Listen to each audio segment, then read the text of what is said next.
Thank you. And then we have no minutes. So we're going to skip on public official comments. And we'll start with Darcy Burke, Elsinore Valley Municipal Water District. Oh, I see him. Oh, yeah. And Nicole. Welcome, Darcy. Good evening, welcome, board, residents, guests. I apologize for missing last month. I was actually giving a water presentation to the city of Murrieta, so I'm going to try and be brief. I'd like to invite everybody to our annual Splash into Spring. It's an event we hold for the community on the Saturday in March. This year it'll be March 25th. It's from 9 to noon. We have our rolling stock out or our big equipment. Kids can run, play on it, play with the different things. They have different exhibits, they have native plants, they have master gardeners, they have rebates, they have all kinds of information. We have tours of the water district that day as well. So it's free to anyone who wants to participate. So I'd encourage families to come out, and hopefully the weather will be nice and you can enjoy a nice day. As of last week, Mammoth had 37 feet of snow. I know, right? If you were to look at the California Department of Water Resources, you'll see that all the reservoirs are being drained right now in anticipation for potential snow melt. So we never know what we get till we get it. You're still going to hear that the drought is not over. You're still going to hear it's drought conditions. And that's really because we're not managing it well as a state. So I encourage you to continue to be diligent on being efficient. I'm not saying to conserve, just don't waste it. We look like we're going to go into litigation on the Colorado River. I know Director Cook and I've had some conversations about that. I'll just remind people that whiskey's for drinking and water's for fighting, and everybody in the lower Colorado basin is lawyering up. So we get a huge amount of our supply from there when we can't get the state water project. So the allocation we get from the state water project in the next few months will be critical to how we're able to manage the resources we have. We are also submitting a grant for the United States Bureau of Reclamation with some fellow water agencies to explore a feasibility for an ocean desal project. Can't really tell you where it is yet, but it's very encouraging. And the Bureau of Reclamation is very excited about the project. So it'd be a large scale project, and we probably more than likely partner with Metropolitan Water District of Southern California, as well as the Bureau. Obviously, more resources we can develop here takes the pressure off the Colorado River, and that's better for everyone. Like you, the water district and the city are going through the budget process. So pretty much every month we take a section of our budget and we propose different things going on. Looking at operations right now, some numbers that they've given me: chemical prices in the last 60 days have gone up 300%. We don't have the luxury of not treating water for a variety of reasons. And actually, when it rains, it requires more treatment in our wastewater system than if it doesn't rain. So I'm just going to be the bearer of bad news at this point. I would expect at some point in the next year, we're going to have a rate increase. The rate increase is not to pad our reserves, rather it's just to cut and cover our costs. So as we explore different options, we have been very successful in getting grants and low interest loans. 1% or less than 1% for some of our capital improvement project loans, and over $80 million in grant funding. One of the projects that may be interested in Canyon Lake in the long term is we are partnering with Supervisor Kevin Jeffries, and we received some ARPA funding. And that money is going to put a sewer trunk line down the 74 all the way to Ethernac. So that allows for development, right? It also allows for those residents and smaller communities that have septic in the long run to hook up to sewer, which is better for all of us. So that will be starting probably, I'm going to guess sometime this summer, and it's expected to take a little bit of time. It's a lot of bedrock, so they're going to have to go pretty deep, up to 30 feet they expect for sewer line placement. So it will be disrupting on 74, so just please drive careful.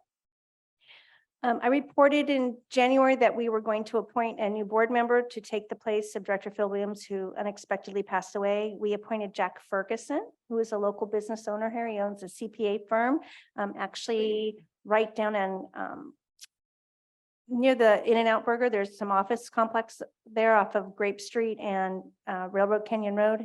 He's been a longtime resident of Lake Elsinore, I think 33 years, former police officer, retired, and then went back to school and became a CPA. So it's with over $700 million in capital improvement projects over the next 5 years. It's nice to have somebody that maybe wants to look at the financials with a fine-tooth comb. Interesting enough, over the last week, I've had many phone calls about the infamous dredging committee. So I just wanted to have some comments. Whether we're able to dredge now or in the future, I can't tell you that. Rules have changed, contaminant levels are different. We have a long-term plan to improve the overall water quality of the lake when we bring our new water treatment plant online. And that's actually purchasing imported water and bringing it in on a regular basis.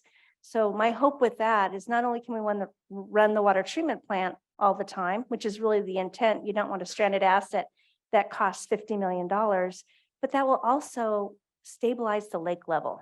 So for all of those people that are waiting for the lake to go way down so they can do improvements, that's good luck. If we can't buy imported water, that's probably what will happen. But my goal is really not to have those situations anymore. But what I was really encouraged by is after all these years of that dredging situation, and yes, I lived here during that, was that money stayed put in anticipation that we can improve the water quality. And there's so many things that that money could be used for. That would not be in violation of our agreement. I know that we've talked at length at a number of roundtables and at our coffees about weed abatement in the lake. That money could be helping for water quality. If anybody follows algae blooms in Lake Elsinore, realize they closed Lake Elsinore in the beginning of August last year because of toxic algae blooms. Anybody know when they opened it? 2 weeks ago. I want you to imagine Canyon Lake where nobody could go in the water from August to March. Nope, I don't think that's going to be very popular. And that's not something the water district controls. That's not something the POA control. This would be something the Department of Health would shut our lake down.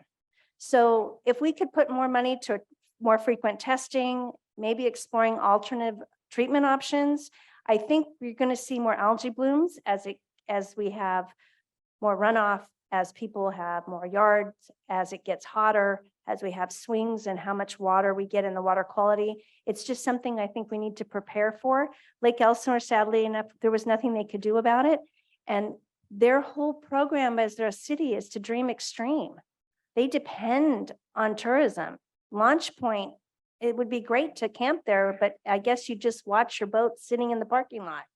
And I can't imagine our community not having access to the lake because we didn't take care of what we could. So I'm hoping maybe that money for the short term or near term could be used for some water quality improvements that still benefit the lake while you decide in the long term if dredging is even an option. So that's my 2 cents there. I've just had a lot of phone calls this week and I thought, did somebody pull a permit for dredging? Did I miss something? So I'm not sure why, but I'm just going to put that out there.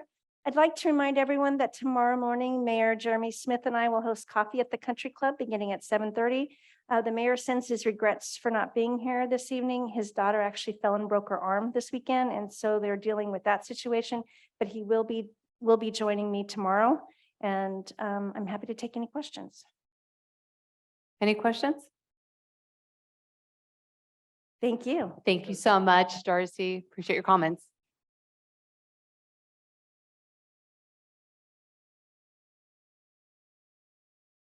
Councilmember Dale Welty.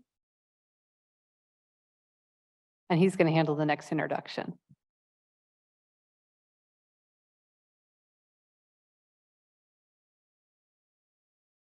Thank you for having us here and giving us time to meet with the board. I know it's brief and the community. I guess the news for the day is that it looks like algae treatment, the alum treatment is April 10th through 14th this year. So if you see a boat out there, don't be frightened. Alum will not do any harm to you as a person, I guess, unless you jump under the spray. And it is our weapon against algae blooms at this point in time. So we should see it the week of April 10th. The other thing is the city council meeting is tomorrow at 6:30. So anyone who has time or inclination, please come down and join us for our meeting. The last thing on the list is I'd like to introduce Nicole Daly. She's our new city manager. We're so excited to have her. She has a great history in the area. She comes from Lake Elsinore, so she knows about Lake Elsinore. She knows about Canyon Lake. She, as a city official and not a EVMWD official, she probably knows more about water than just about anyone we could pull, because she has been involved in the Elsinore projects for so long. So we're so excited to have her come aboard. And I'll give her the microphone for a minute. You can't see her from the back. I'll have her, as she leaves, she can stand up and wave. Good evening, and thank you so much for the opportunity. Thank you, Mayor Pro Tem Dale Welty. It is my privilege to have been selected by the City Council to serve all of you in this community of Canyon Lake. As Mr. Welty shared, I grew up in Lake Elsinore. I've lived here since I was 7 in 1989, so you can calculate how old I am now if you want to. I'm a proud Lake Elsinore Unified School District graduate, a lot of friends here in Canyon Lake. And I have a passion for Riverside County. I look forward to working with each and every one of you. I know I've met some of you already. I look forward to getting to know all of you. I'm always available at City Hall, so even the residents that live in Canyon Lake, you're more than welcome to reach out. I'm happy to try and help however best that I can, but looking forward to creating opportunities for both the POA and the city to work together on beneficial projects and programs, hopefully, for the citizens of Canyon Lake. So thank you for the warm welcome, and I look forward to many more adventures together. Thank you. Thank you, Nicole. Thank you, Dale. Also, thank you for coming to our ribbon cutting ceremony. It was a pleasure to have the City Council there and you as well. Any other public official comments? All right, we're going to go ahead and move to presentation. Director Bill Van Vliet. Thank you. You know, as always, it's sobering to, well, first of all, Nicole, welcome to our community and for coming here. It's sobering to see a new city manager that is as old as my middle child. So it tells you how old I am, by the way. Okay, can we get it up here? No, that would be helpful. So it's been about 9 months, I think, since we've given you an update on security. So what we want to talk about tonight is what's going on, what's happening in the community, and what are some of the activities that have happened in that time frame. So what we're going to cover is shown on the next slide. We're going to start off with, I always think it's important to start off with data, right? What does the data tell us in terms of security incidents? So we have multiple tracking measures. We'll go through that. We'll talk about how you as residents can help us with our security. We'll then spend a little more time on community patrol, what they do, and what their statistics are. It shows you how they're having an impact in the community. We're going to talk about some of the improvements we've made to the cameras around here and how that's helping us. We also, since we've updated on security, we've commissioned a new security advisory committee. We're going to tell you who they are and what they're doing, and also some of the kind of the programs they've got. And then we're going to tell you one of the things, when we're dealing with security or incidents or law enforcement and so forth, if anyone's ever been in that industry, it's always hard because once you have something, you can never tell anybody what's going on. So we have had a number of successes, and we want to take you through what some of those successes are to let you know that things do get resolved and for the betterment of our community. And we'll go through that. So let's start with the data. So one of the things, we go back to July, we've been tracking our community patrol reports. That's shown in the yellow bars on the bottom. We also get at the city council meetings every month, we get a report from the Riverside Sheriff's Office on what are the major crimes in the area. That's shown in the blue. And one of the new things we did starting in July is we started tracking some of the incidents that are reported on Facebook, because believe it or not all incidents that you hear about and see on Facebook make it into those. And one of the things we would like to see happen more is that people contact either community patrol or the sheriff's office first and then report it. So as you go through some of these numbers, I just want to put a caveat on there, and that is the items that are shown in green may or may not overlap with some of the other ones. So the total may be a little different. But you can see based on the trends, again, looking at any given month, you can see a large number of activities. But what starts to pop out is what are the trends? And you can see what happens in the summer. We have a lot of activity. There's a lot more people here in the summer. And we have a lot more guests as well. And we have a lot of activities with community patrol. So in the summer, things are busy. and there's a lot of activities and events that happen.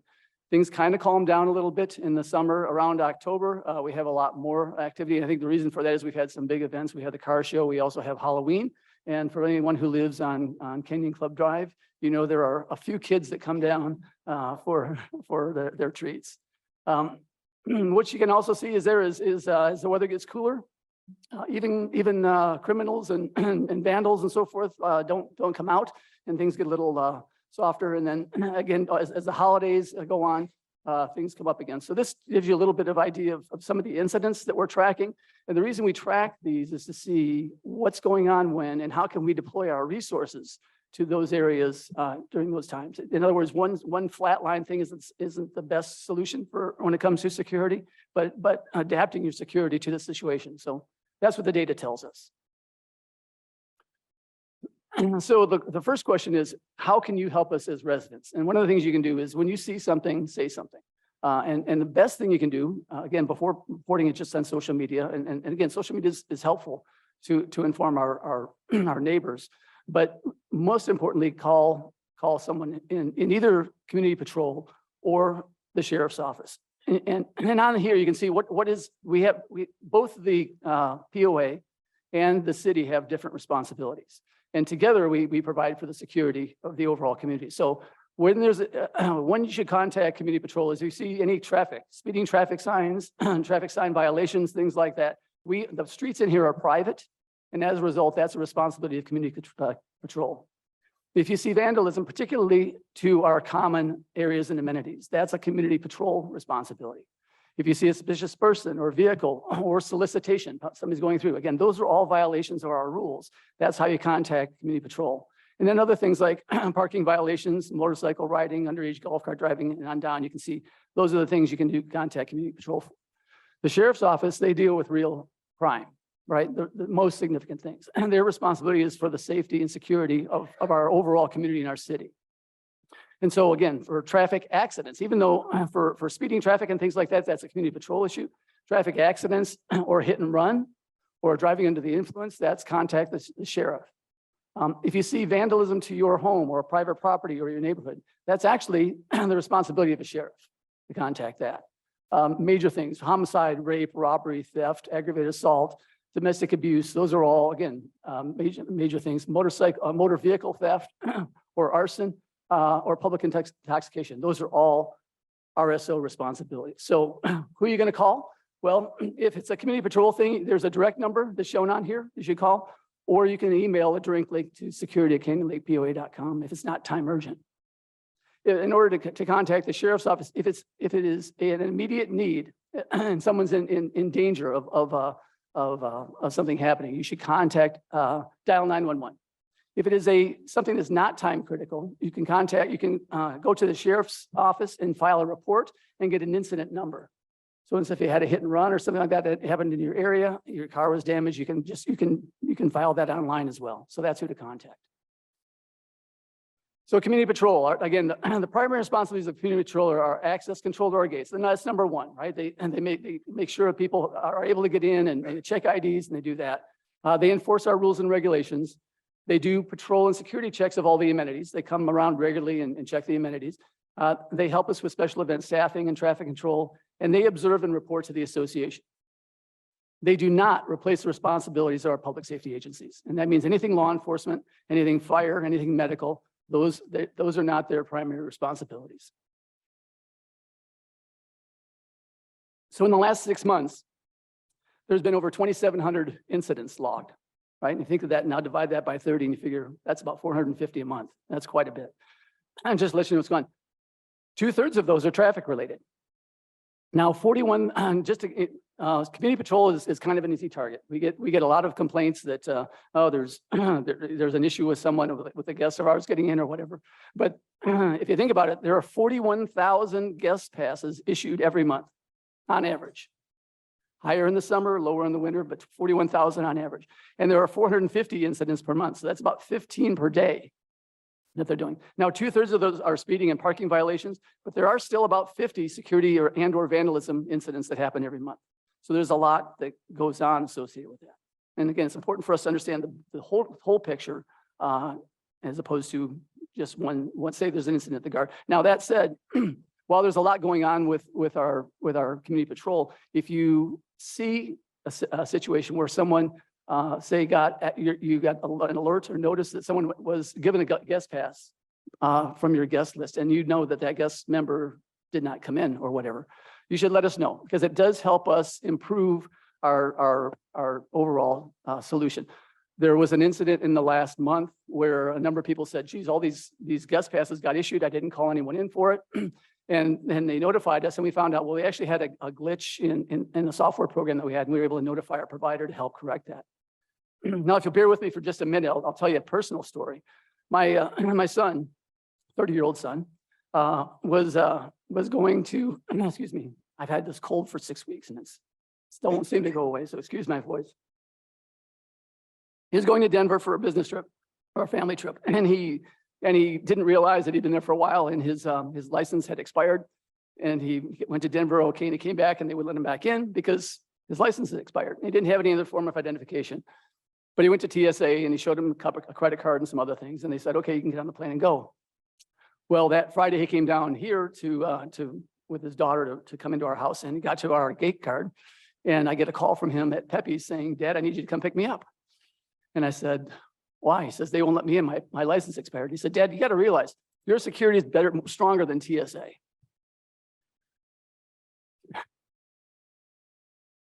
So if you look at again, we like to look at the information, what this tells us. So if you look at the community patrol statistics, the total amount of guest passes, again, averaging 41,000, you can see it's high in the summer, but we had a lot, again, we get a lot of visitors in October. That's Halloween. We also get a lot of visitors in November, Thanksgiving, right? A lot of, but you can see how many. It goes up to 60,000 per month in those cases. So quite a bit. Calls for service, they tend to vary, and they tend to be around the times of year when activities are busy. So July, summer is always busy, October is busy, and so forth. You can see the citations issued. And I want to issue one caveat on this. We changed our reporting system between October and November, and that's why the numbers changed. But again, that kind of tells us overall how the citations are going. But the other interesting point and data point here is on vandalism. And this is vandalism to our common facilities. And the vandalism, you can see it was high in July, really high now in January. It was also high in December. And what we have found is when our kids are out of school, our vandalism tends to be higher. And so there's a seasonality associated with that. What this allows us to do then is knowing these things, that we can change some of our patrolling, we can change some of our individuals in those areas, and to help provide a better job for the community. But seeing the data kind of gives us that picture on what happens when. While a lot of us see our security at the gates and driving around with the yellow lights on the truck, I know you've all seen them. What you don't see is what happens, where we get this information. We have a command center at Bluebird Hall, right? Bluebird and Canyon Lake Drive South. And they have a command center there. That's where all of the feeds for our hundreds of cameras around our community facilities come in. And they have software in there that allows us to do video surveillance management. There's one person that's dedicated to watching that 24/7. But it also allows us to do automated tracking of where the activities are happening, where the incidents and so forth. And it allows us to create this map that says this Helios software allows us to see where things happen. So again, over time, the data is available for us to create these heat maps. These heat maps will allow us to see how things happen, where things happen over time, again, so that we can best deploy our resources to help reduce it and for the community. We commissioned a new security advisory committee in August. There are 7 members and 2 alternates, and I am so impressed with the people we have on it. They are professionals with experience in law enforcement, in security and facility management, and also security technology. And so they provide some feedback on the statistics. They have gone through, one of the things they did is they took a look at the number and the quality of the cameras that we have in POA, and that helped us improve that program there. They initiated a security camera program, which some of you are familiar with, and I'm going to talk a lot more about that in a bit. That's going to allow residents to aid law enforcement. They've been going out and conducting perimeter audits where they'll actually walk the fences that we have around our community inside the gates to help us figure out, are there areas where people are hiding holes? Are there other deficiencies? They've just started providing some security tips. So in your Friday flyer, you get a magazine once a quarter that says it's called Canyon Lake Living, and it provides all the details on what's going on in the community. with the POA. There's one page in there that's dedicated to security, and they're giving you individual and personal security tips that you can do to help at your home. They are looking right now, the next kind of big activity they've got going on is the neighborhood watch. And they're looking at options for future technology enhancements and partnership with the city. So camera improvements. We have, again, due as a result of some of those high volume activities in our community, we took a look at the cameras overall, and we had we went and looked at ways we can improve, increase the quality of the resolution. And you can see here, this is an area looking at our marina here at the lodge. The before picture is shown on the left, and the after is later. So just again, by making some improvements to the quality, it now allows us to actually do better things in identification of individuals and doing a better job of watching things. So that's again, an example. And this is continuing activity with the staff to go through and regularly assess and improve the cameras. Next slide. So the next one's the security program for residents. We have, again, with our POA facilities, we have hundreds of cameras around going on. It allows us to track what's going on. What we don't have is the same thing in our communities, right? But we do have a lot of residents that have cameras or video doorbells or other things like that. And so we launched the security program through the advisory committee to take a program that's been done in other neighboring cities, in Menifee and other ones, to ask residents to notify, it'll help them notify law enforcement if there's an activity in the area. So if you have a doorbell camera, a Ring or a Google Nest or Arlo, any of those are good, or if you have other security systems.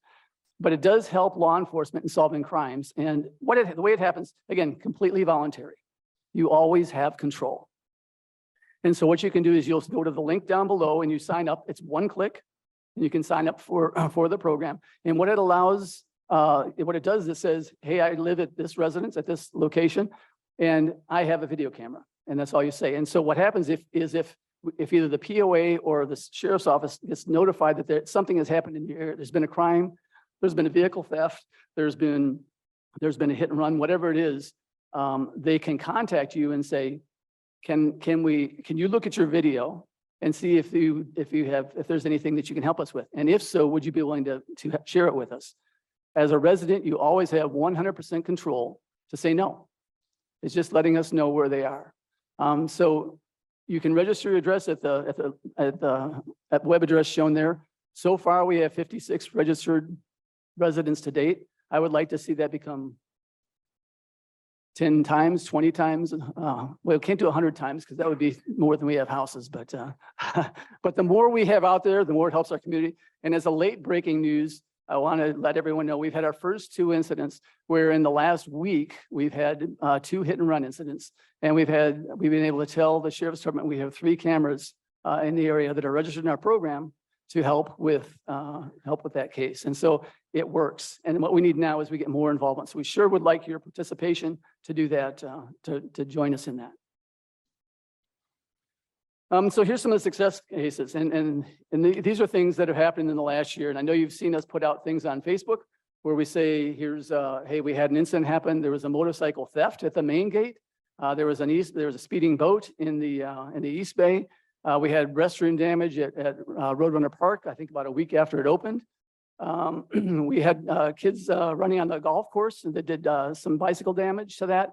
And we had on the pump track, and our new pump track, we had the same thing. In each case, we had video information, and we were able to use that footage and the residents to identify the individuals. In all 5 of those cases, we were successfully able to identify all individuals and to take action and to do citation. Now, we can't talk about the details because that's member discipline, but we have been able to successfully resolve those cases through the use of video evidence and community involvement. So, and again, we are committed to work with solving our security challenge is a joint responsibility. It is a responsibility of the POA, but also of the city. We have different ways to solve it, but working together is how we get the best results. One of the things we do regularly is we augment our staff. We'll get additional sheriffs in place for special events. For instance, on the 4th of July, we hired 11 extra deputies to help with coverage from the large crowds that we get. In 2022, we had 102 additional hours that were provided through the sheriff's office for that. We have had in the last year an executive committee of 2 members of our board of directors with two city council members that we work together to assess ways for improved security coverage and responsiveness.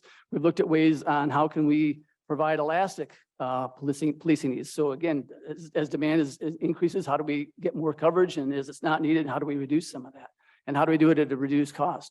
And so there's still opportunities for it to continue working like that. We want to look forward to re-engaging. And we call this a public-private partnership. And why? The POA is the private entity.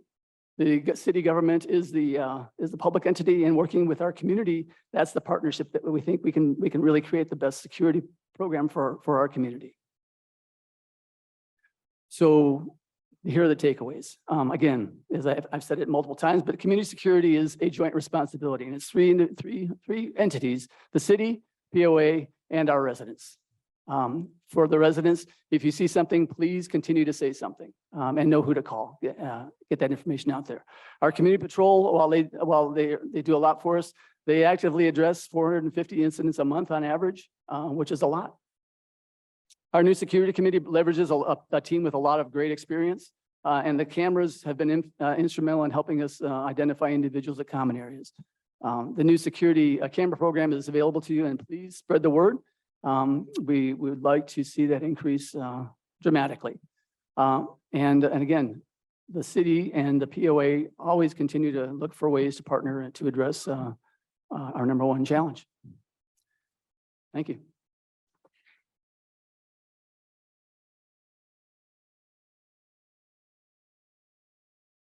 It's a lot of work for how long has the committee been together? 6 months. A lot of work for just 6 months. So thank you so much for that. Thank you to everyone who is on the Security Advisory Committee. Also to the city for their help with the presentation, and to Amanda with all your help for the presentation. That was great. Thank you, Bill. All right, we're going to go on to, I do have an announcement. I want to thank everyone who attended and those who couldn't attend and are on a committee or on a work group. Thank you so much for your hard work and your dedication to the community. We enjoyed celebrating you last week. We had a fun party. There were 2 people I failed to mention in my thanks. So I just want to give a special thank you to Jose and Tiffany for all their hard work amongst all the other POA staff who took care of us. So again, to everyone involved, it was a fantastic night, and much appreciation to all the members that serve on those committees and work groups. All right, we're going to go on member comments. So if you have not filled out a member comment card and you'd like to make a comment, please go ahead and complete that and bring it up to Harmony. Harmony, do we have any member comments? Yes, first, we'd also like to say a reminder that our board policy has changed. So if you filled out a card for an agenda item, we won't call it right now. You'll have that opportunity after a second is made on one of the board's motions. Raise your hand and the president will call you to the mic. So these comments are for non-agenda items. Our first is Art Femster.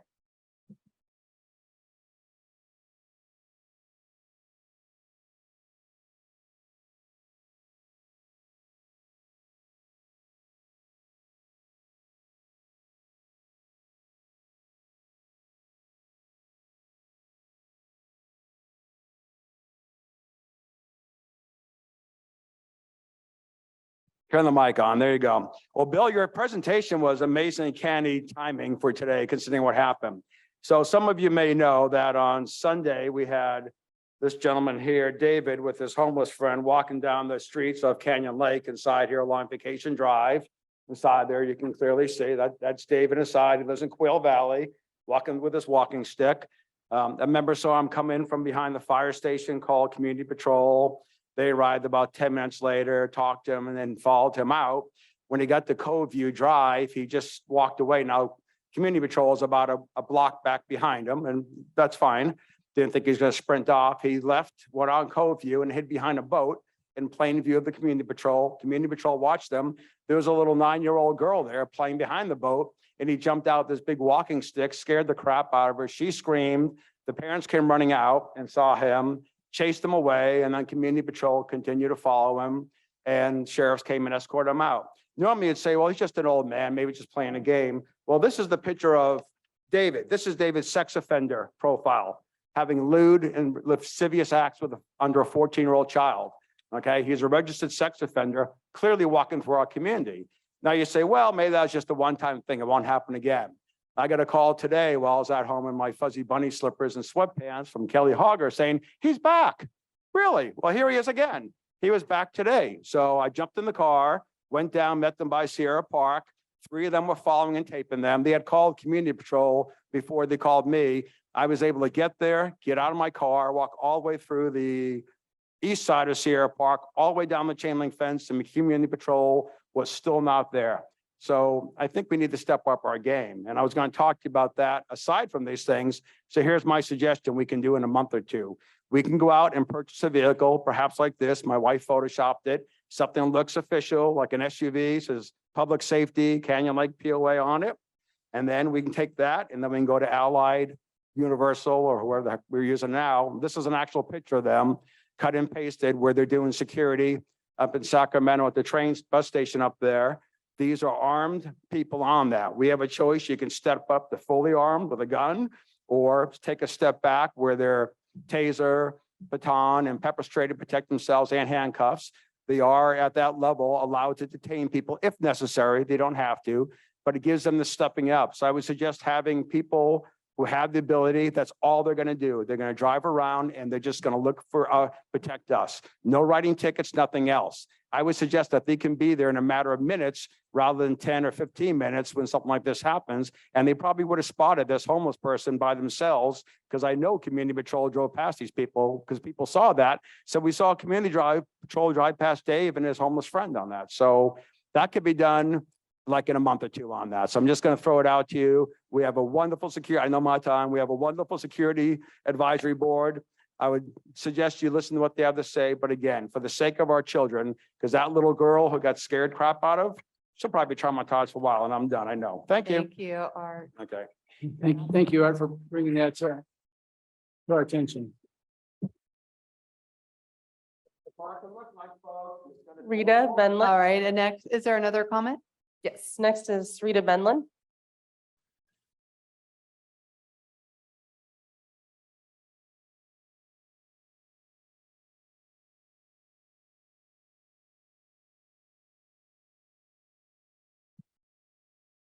Am I on? Yes. Lot 57, track 3718. And as most of you already know me, and especially Bill, I wanted to compliment you on your announcements. I'm also with the Riverside Criminal Justice Committee. And actually, we're having a public meeting tomorrow on Zoom for anyone that wants to join the county. And I love working with the cities as well. Anyhow, one of the reasons I'm here was about something that happened in 1919, wrong years, 2021. Sorry, I'm a little bit tired tonight. And it was concerning the pools. I know that it's going to be opening March the 13th, and then hopefully we'll get back to a regular routine, which is of course 7 a.m. to 10, they have the lab. But one of the reasons I'm bringing it up is of some of the problems we've had in the past with discrimination and false accusations. Like I said, I represent a lot of the community as a dual diagnosed counselor. And one of the things I'm concerned with is the bullying that goes on all levels. I've seen it. I work with the county of Riverside, been here since 1988, living here. So I've seen a lot of boards come and go, but I like to make sure that gossip and discrimination is kept at a low. And I want permission to be able to go to the pool and enjoy it, as I've always done. So that's my complaint about myself. But I wanted to add to the county. I'm now an advocate at the courts, and I'm fighting what they call the O.J. Simpson law. This law gives police officers a right to arrest anyone if there's anything in question. I personally have been arrested 4 times now on something that I've never done, wasn't there. There's a lot of security problems. Like now, I've been charged with a toll road fine, and I was at home. So there's a lot of what they call cyber bullying and a lot of cyber things going on. I wanted to make the community aware. I'm a victim myself. Fortunately, I'm old enough to understand why. And everyone knows I have a slew of children. My grandchildren start at 35 and go down, 15 of them, 11 great-grandchildren now, but I do have freedom. Unfortunately, my husband does have Alzheimer's, and because of miscommunications and gossip and everything that I see, I feel uncomfortable that people aren't aware, and assumptions and discrimination is the one thing I really want to focus on, because it does go on. It has gotten better since we have a new board. Thank you. Thank you, Rita. Is there another comment? Another member comment? Yes, we have four more. Next is Jason Cleveland.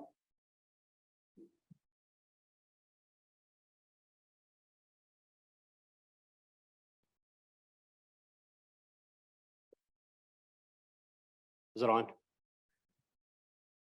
Hi, my name is Jason Cleveland. I am the Vice President of Canyon Lake Little League. I'm here tonight to speak on behalf of our league.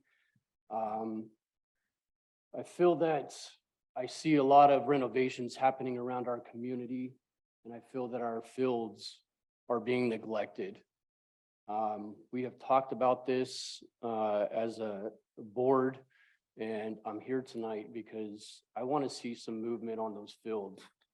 We have over 30 teams, starting from T-ball all the way up to our juniors division. And we have 3 fields, 2 of which have lights. And it makes it very difficult for me to have to schedule practices and games when we only have 2 fields with lights. We have the majority of our kids are down in the T-ball division and single A division. So those are our 4 through 7-year-olds. And that to me speaks, really loud about how we're getting more and more young community or residents into our community with kids, and they want to stay here and play baseball. And I have a lot of dreams for these fields. I've been on the board for over 8 years now. And I think that we need to kind of redirect some of our thoughts and funding towards those fields and help us get where we need to be. We've talked about using in our 2 bigger fields, installing turf to help with the cost of water. I would like to, and I know that there's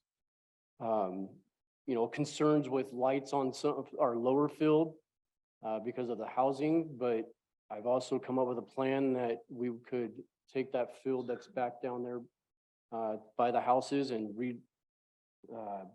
reconfigure that field so the lights are shining down into the canyon.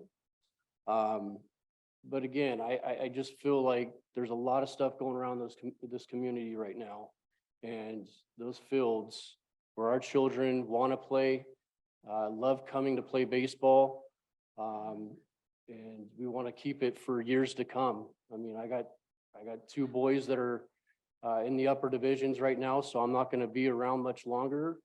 But I would like to hand this down to somebody that's going to keep fighting the fight so we get some help out here. So that's all I have. Thank you. Thank you so much for Jason for coming in.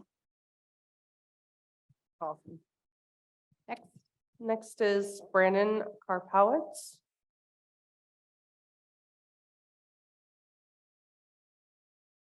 Brandon Karpowitz, 3868552. So there's a bunch of topics I'd love to comment on, but since there's a time limit, I'd like to address what I consider the elephant in the room, or should I say in that parking lot. There's no way any of you sitting up there who drove up Canyon Club Drive to this meeting tonight felt any pride in seeing that monstrosity out in the parking lot blocking the views of the lake. I really tried to be positive on this project when it was announced, but that is a horrible eyesore. There appears to be no thought to how this would look, how much it would obstruct the view, and how tacky that install looks. You're spending millions on lodge for purely aesthetic reasons with, it seems like, no plan to fix how it runs or make it a revenue generator. This is now what everyone on the patio will be looking at as they wait for service. And the real kicker to all this is it seems like we're stuck with this decision for 25 years until this lease or whatever you want to call it is over. Then we get the opportunity to buy this outdated technology, it sounds like, within a hideous structure that I'm sure that POA board is going to have to spend a bunch of money to remove. So the big question is, why wasn't this project put on the roofs of our buildings? Why would we have not have purchased the solar directly, getting not only the benefits of the system, but all the tax incentives as well as control of the aesthetics? To me, the lake and its views are the crown jewel of this community, as well as this is the center of our community right here. This is the area we all come to all the time. It's why we live here. To ruin that view is not worth whatever savings we hope to get from this project. Funds would have been better served by us paying for the install than that money has been spent on the lodge, which even the budget keeps showing that we're going to lose money on every year. It's just, I think it just looks terrible. And I wish there would have been more thought into the aesthetics for our community. Thank you. Thank you, Brandon. Travis Montgomery. All right, last we have Chuck Moreno.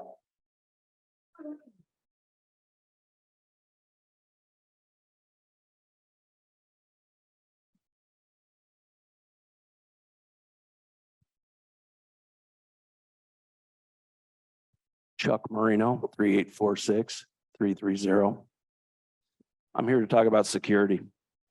Just a little tidbit of security.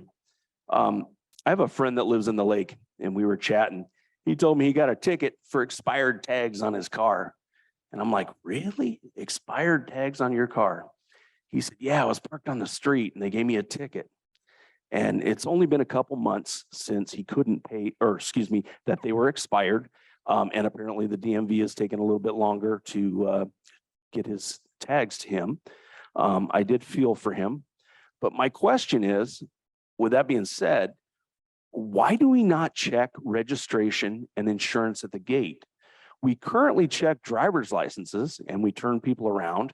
For example, I go to Palm Springs to some gated communities out there and they make sure that they want to see my driver's license, my insurance, valid insurance, excuse me, and valid registration.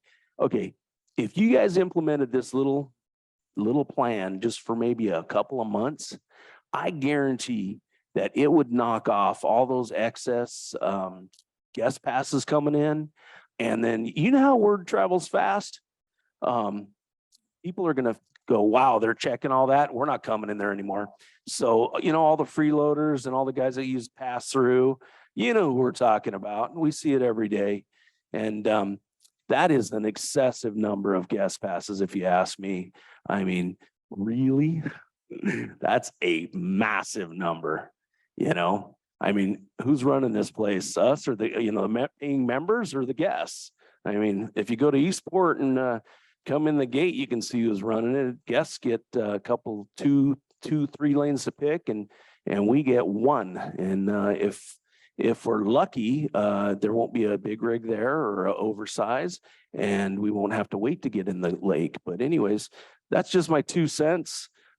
Check the registration, insurance, and driver's license and make sure they're all valid.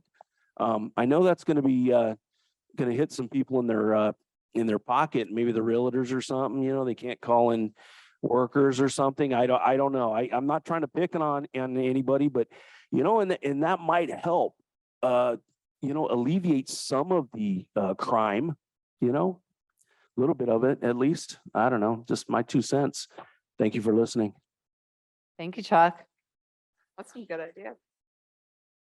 That's pretty good. Yeah. All right, no more comments?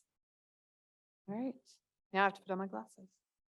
All right, I'm going to go ahead to move to the consent agenda. Would anyone like to pull anything from the consent agenda? I'd like to actually request that we move items D and E to discussion on that. Okay, so we're going to pull D and E. Okay, yeah. All right, anything else? All right, do I have a motion to approve the consent agenda A, B, C? Motion. Do I have a second? Second. All in favor? Say Aye. Aye. Any opposed?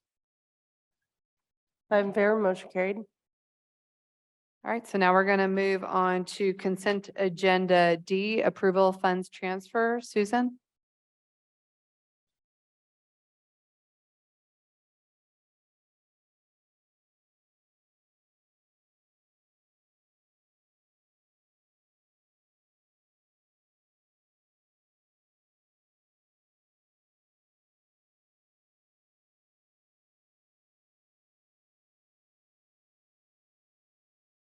As a part of prudent investment activities, Canyon Lake Property Owners Association has maintained a money market account and an outside banking facility where all funds are fully protected by the FDIC insurance.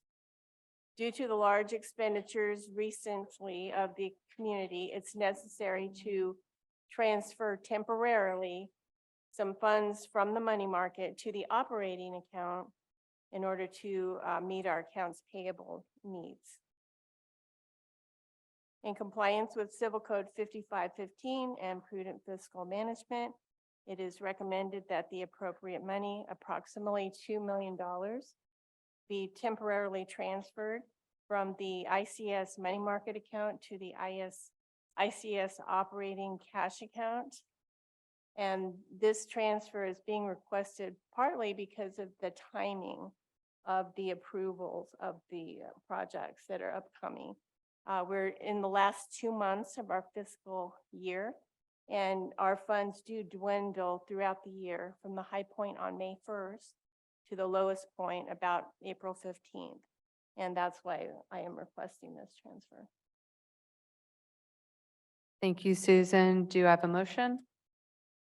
I'll move. Do you have a second? Second. All right, discussion or any member comments?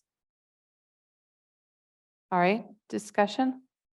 So Susan, you mentioned that this is a temporary. Can you give us a little more background on that? What's, how temporary and how and or when might the funds be replenished?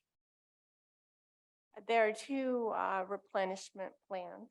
The first one is that our fiscal year end, beginning of our fiscal year is May 1st. As I said, we start getting our funds in about April 15th for our next fiscal year. That's replenishment plan number 1 into our operating funds. And then the second one is once a year, normally we transfer reserve funds that have been used in the previous year into our operating account from the investment accounts.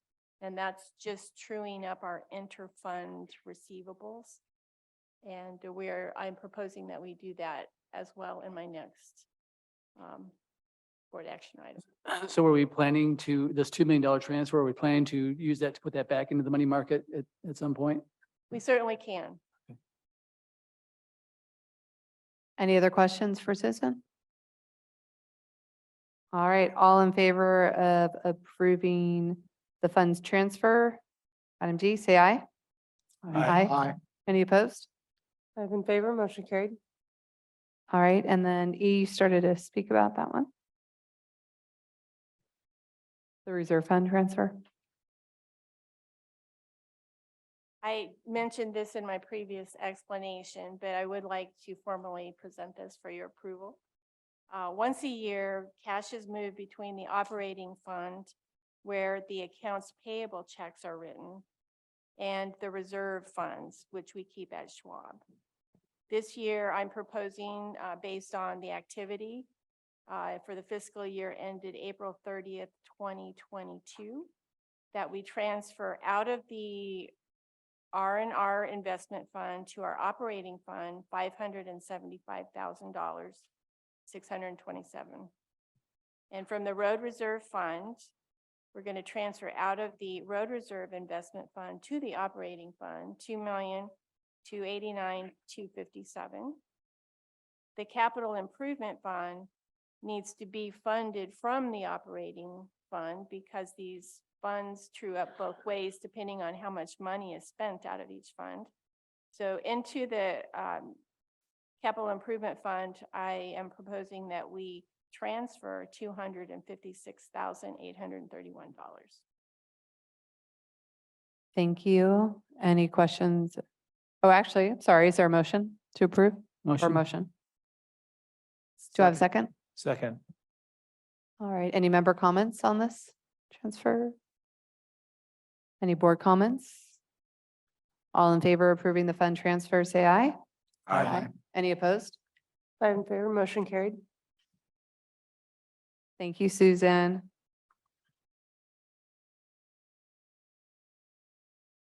Now we'll move on to board action items, 8.1, Greg Doherty.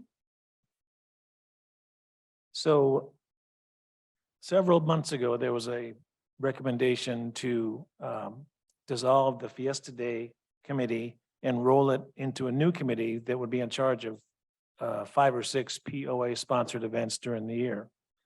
That recommendation floundered for several months. And during those months, I investigated the utility and the usefulness going forward of the Fiesta Day Committee.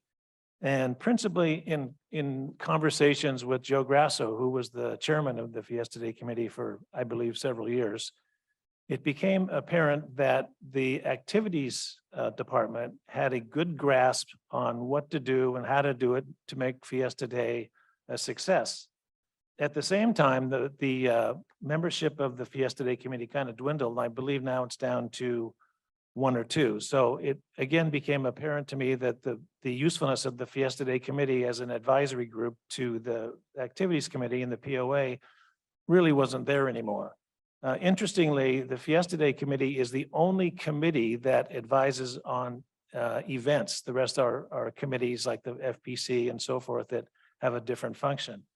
So certainly this is no disrespect to any of the past Fiesta Day Committee members whatsoever. This is really a proposal to just kind of clean things up and bring some clarity, which again is the fact that the Fiesta Day Committee, I guess one way to say it would be they've done a good job. They've outlived their usefulness, and I think that we need to disband the committee and make it clear that activities is in charge of Fiesta Day. And my understanding is that the Fiesta Day activities are rolling along, and we can look forward to another great one this year, but it looks like we're in good shape. So that's the background on that. All right, thank you. Is there a motion? Motion. Is there a second? Second. Are there any member comments? Board comments? Oh, there is a member comment. Travis?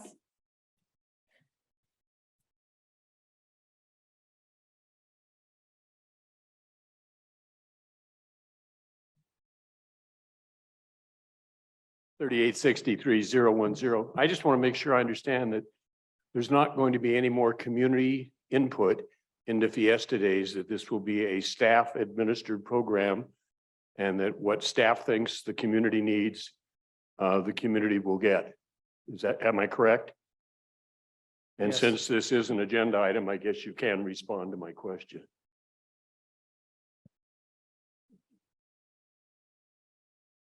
Is that, Lynn, can you go ahead and make a comment? Good evening. So it's not that there's no community input. I'm sorry. It's not that there's no community input.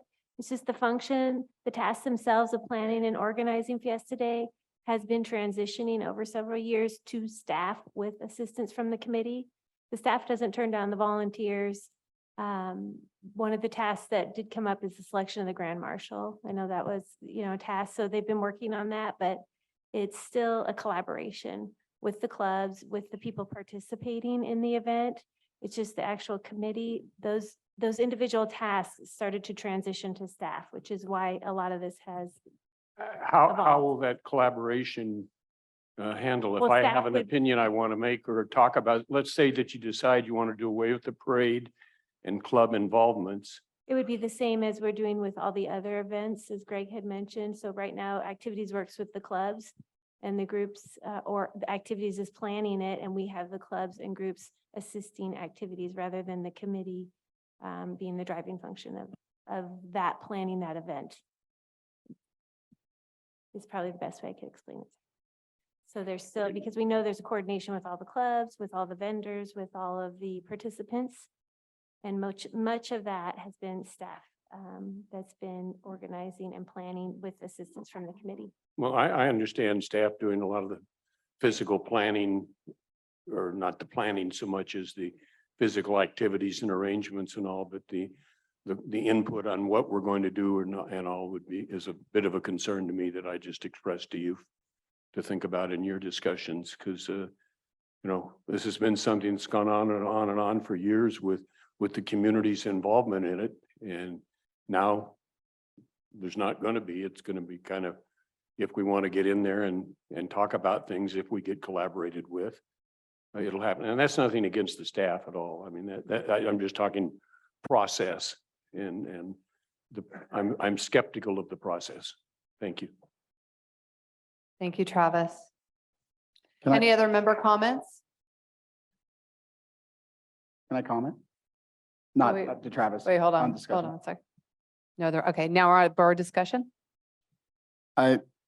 Activities department was rolled up into rec department a number of years ago. So as a thought process, it'd probably be good that the rec department or rec committee in part of their role, come up with suggestions, or maybe the community can reach through the rec committee for comments to help that.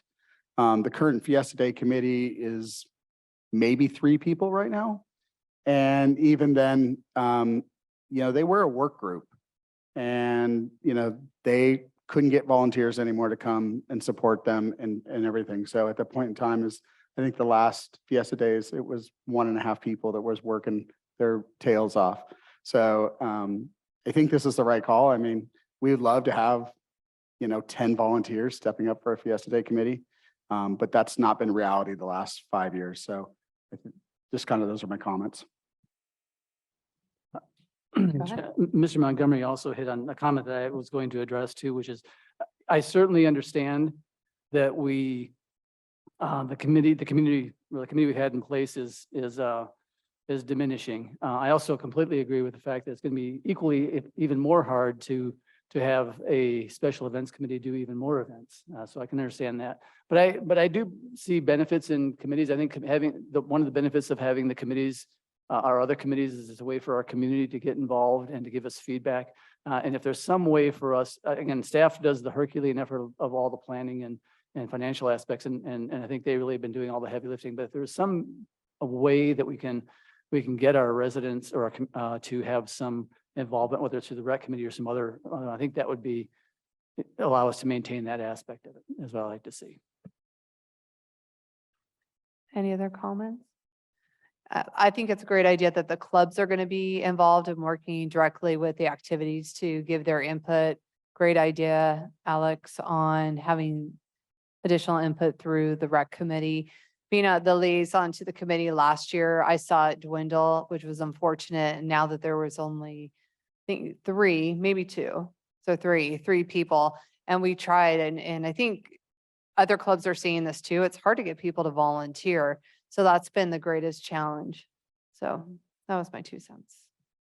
So can we amend the recommendation to disband it, but they'll have some vehicle through the recreation committee to have that be the avenue for residents to provide feedback?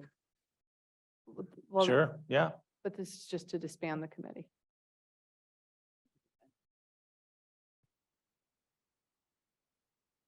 Can you amend this Well, this- specifically, or we create?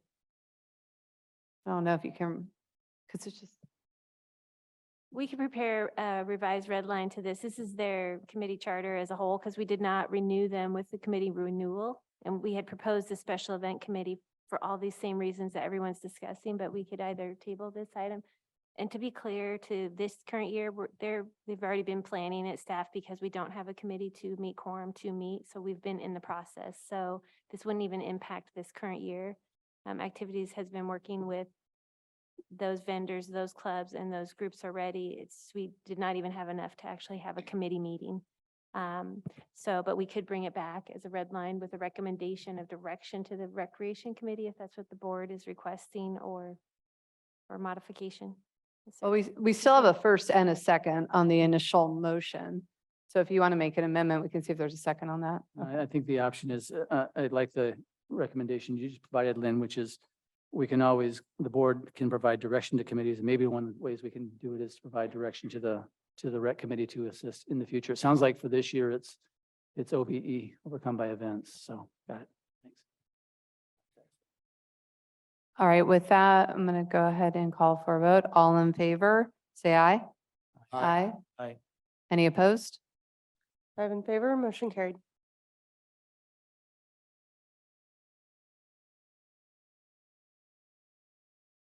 Next item is Green Committee member appointment.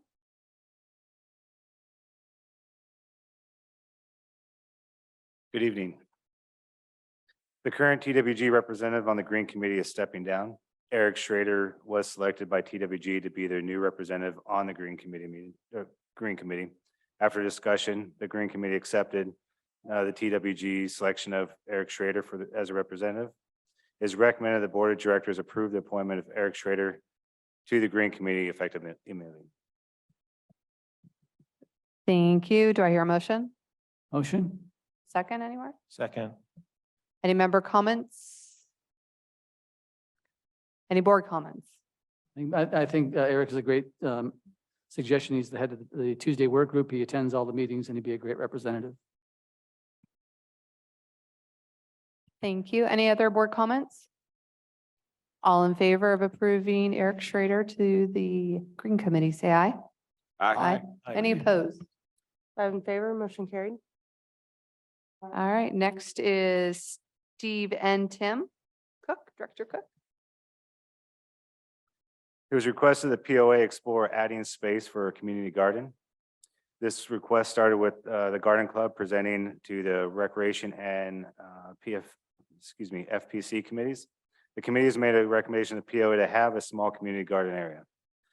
After some exploration, the green belt at Evans Park North was a suggested location, though there will be some site improvements that will need to be done. Grading, irrigation, sod removal, and a fence will be installed. Raised planter beds will be the responsibility of the users. Fiscal impact is not to exceed $16,000 from the CAP Fund 05670. It is recommended the Board of Directors approve $16,000 from the CAP Fund 05670 for the new community garden area. Thank you, Steve. Do you have a motion? Motion. Do you have a second? Second. All right, are there any member comments? For discussion then? Yeah, we actually walked this, and it was with Steve and Tim. We walked the community, and this is actually a bit of, I think this was proposed is a bit of a difference from what was initially proposed here. If you go to Evans Park and you look at it, we were at one time thinking about having a kind of a north-south orientation against one neighbor's wall. Now it's going to be kind of an east-west going along. The only one we really back up against is Quail Valley, and I think it'll make the whole area look much nicer and provide a good area for the garden club. So I think thank you, Steve, for walking that and giving us some recommendations on how to come up with a better solution at a lower price. Greg? I worked with this group early on, and they are a very passionate group of gardeners, and their group is growing every day. This is a modest proposal, but the other thing I like about it is that they're going to put some skin in the game. We're not just gifting them this, finished garden when it's finished. For example, they're going to build the garden beds, the raised beds themselves. So they're going to have skin in the game, and they're like I said, they're passionate. I've seen it, and I'm sure it'll be a success. All right, I'm going to thank you, Tim, for reaching out to the Garden Club just to keep this moving forward. The location, if you have been out there, it is just this green area of grass and just nothing, although my dogs loved running around on that. But it's a much better use and certainly will help with water because we won't have to have the sprinkler system go on there, but it'll be a drip system. So thank you for that. And thank you to the Community Garden Club for encouraging setting up a community garden.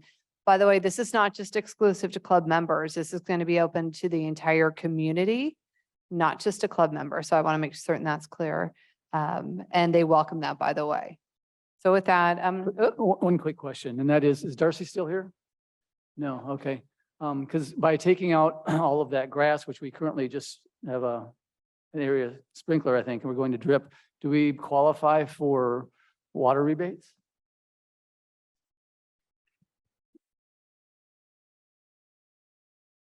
it's not Darcy's. Possible. Yeah, there's still programs that's being looked into. And that's one of the things I remember Darcy mentioning. Kelly, you looked into this.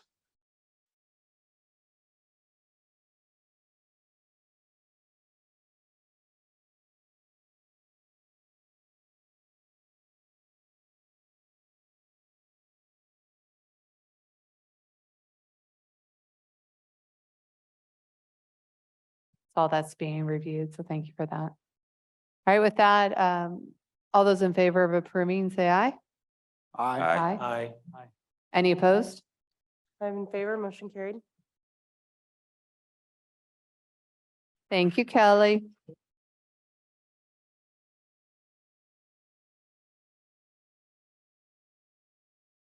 Steve, you're up again.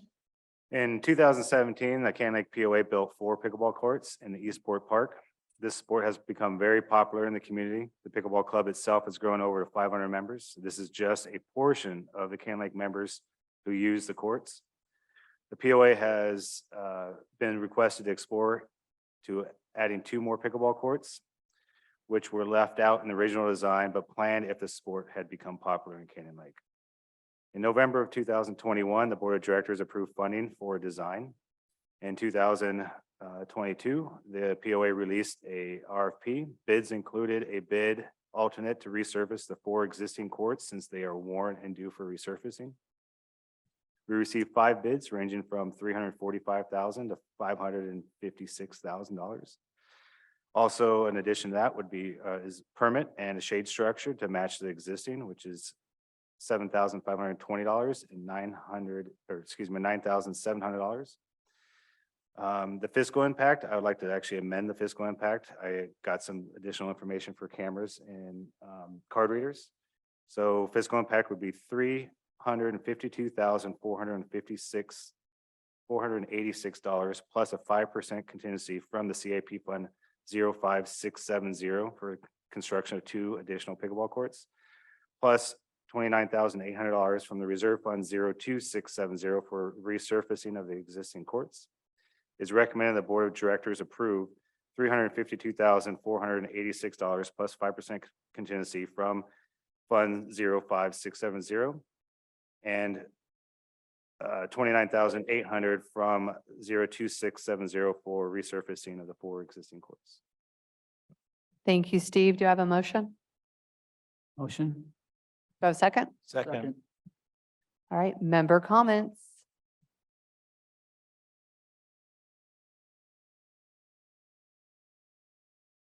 Yeah, Steve? I didn't know if there were any more written down.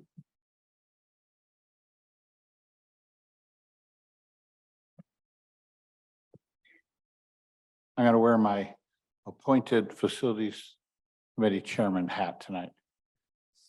As Steve just summarized, we've been working on this project and the facilities committee recommended this project to you 2 years ago.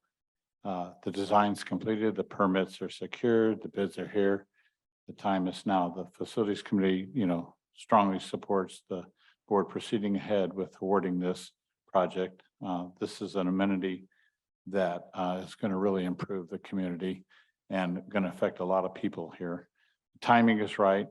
And we'd like to see it done tonight. And if it's possible, over the next 30 days or so, you get your contracts and insurance and all that in order and maybe issue a notice to proceed, sometime in April so that your first progress payment wouldn't come due until May, which would put you into the next year's budget, which is always an advantage. So as your chairman, I urge you to consider that in your recommendation. I want to also point out that we clarified last time we built pickleball courts, we increased the parking out there. We had 27 boat parking spaces and we increased it to 41. And you can look at the aerial photographs, of course, and notice that. but we also added another 50 or 60 regular parking spaces and golf spaces to increase the 27 trailer spaces that were taking up the area. It's now close to 100 spaces total out there. In this project, we're not going to increase the spaces so much as we're just going to move a few golf cart spaces to some unused area that isn't even close to the break trailer parking. So I want to just leave you with the fact that no both spaces will be harmed in this project. And I thank you for giving us that input.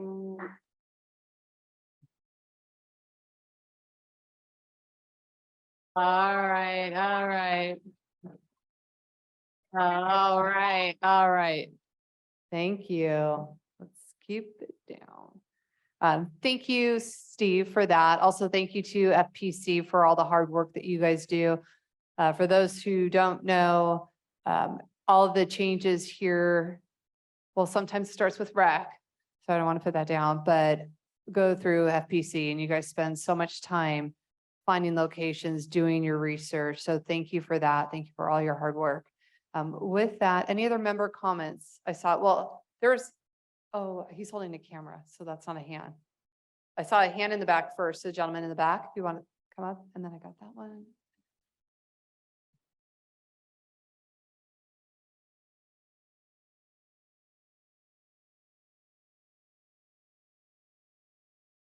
How you guys doing? Chad Compton, 3831-239. So I've lived here for over 5 years and have not been to one of your meetings yet. So I came here because I felt it's important. So here's my thing is, I have no problem with the pickleball. I think what people are not looking at and understanding is, yes, you made more parking spaces by reducing the size of the parking spaces.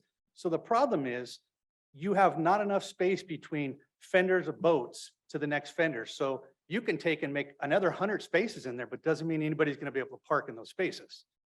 The areas that I've seen that you're looking at to put these pickleball courts is removing golf cart parking and car parking.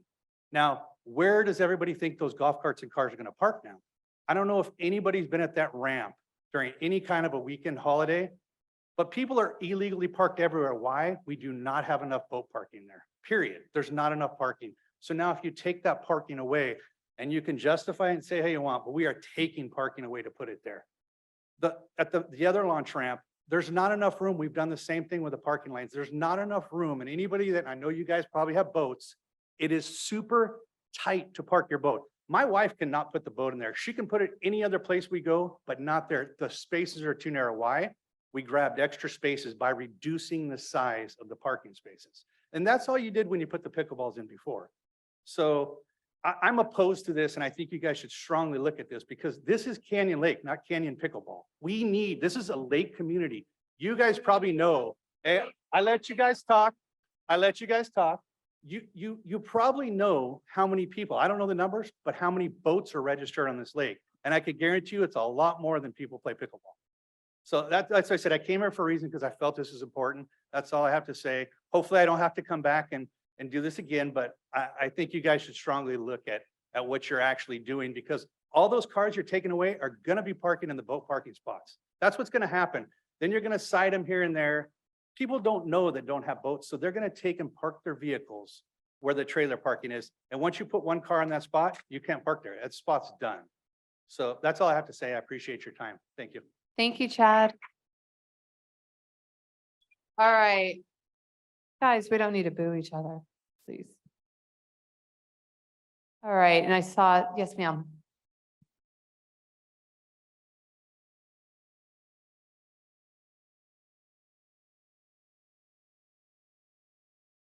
Tiffany Paul, 4001056.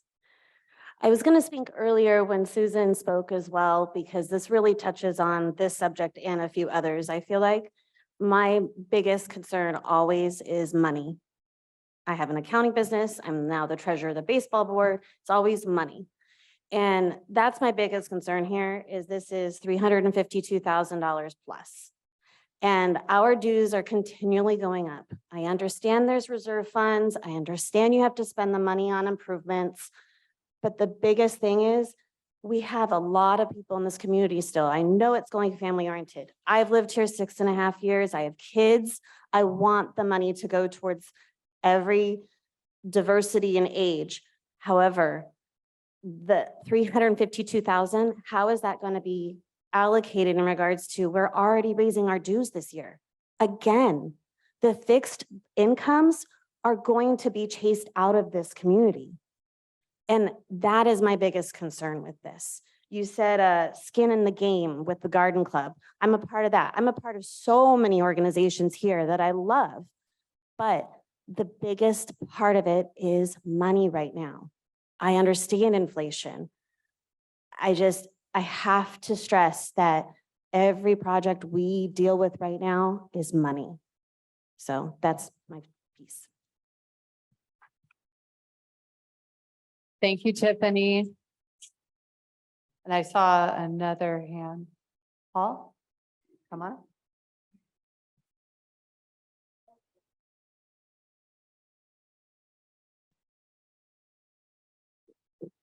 Paul Hawker, 3804052. And I wanted to speak today as a proponent to the addition of the additional pickleball courts. And it came to my attention today, we were playing pickleball this morning. The courts as usual were full. There were people waiting. Everybody was having a great time. The rain's over and it was a great fun day, seeing a lot of people getting out and getting some exercise and just enjoying a good sport.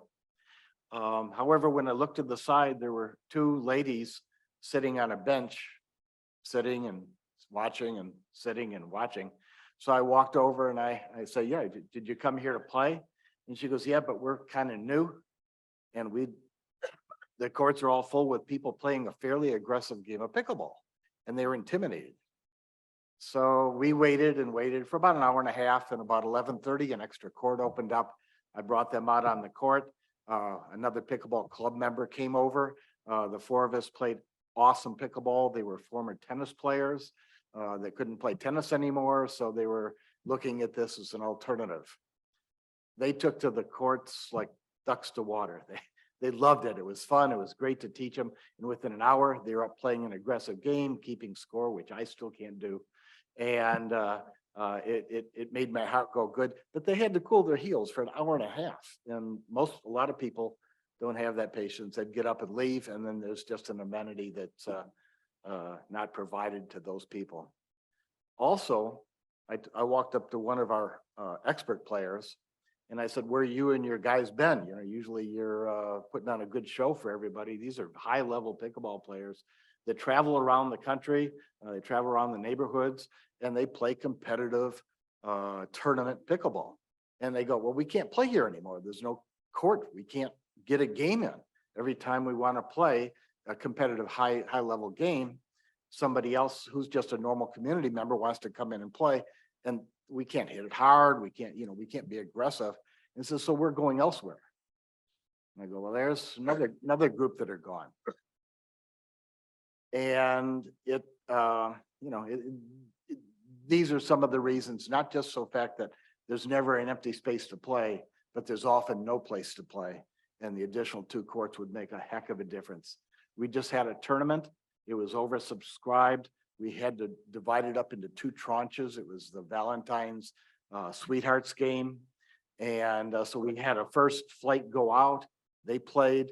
There was a tie. We had to do a tiebreaker. That put everything else, it made it about a 3-hour project. The next group waited for 3 hours to play. They came out and they played. It was another almost 3 hours because there was some tie games. The poor people that put on the tournament worked a long day in the hot sun, and it was almost too much to ask for them. So if we had 2 more courts, we could have gotten everybody in, everybody would have played. It'd have been about 3 hours for the whole thing, a much better experience for everybody. And one more thing is the pickleball club is looking for ways to get more people to. So sorry, time's play. up. Okay. Thank okay. you though. Thank you, Paul. Thank you. I have to be strict on the time. I have to be strict on the time. Any other member comments? And then Chuck, you'll be next.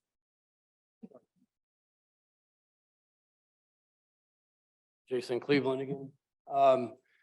Has has POA thought about another location for these pickleball courts? Do they have to go right there in that same area to take away, as the gentleman was saying, from the boat parking and how tight it is over there? Because I would concur with him that that boat parking is super tight over there. And again, his wife, my wife as well, you know, she has a hard time parking the boat over there. And I know for a fact it is super tight over there. But has anybody thought about another location for these? And if, is it a possibility? Is it not a possibility? I mean, what's, Eric, do you have, can you comment on that? Or maybe Steve can?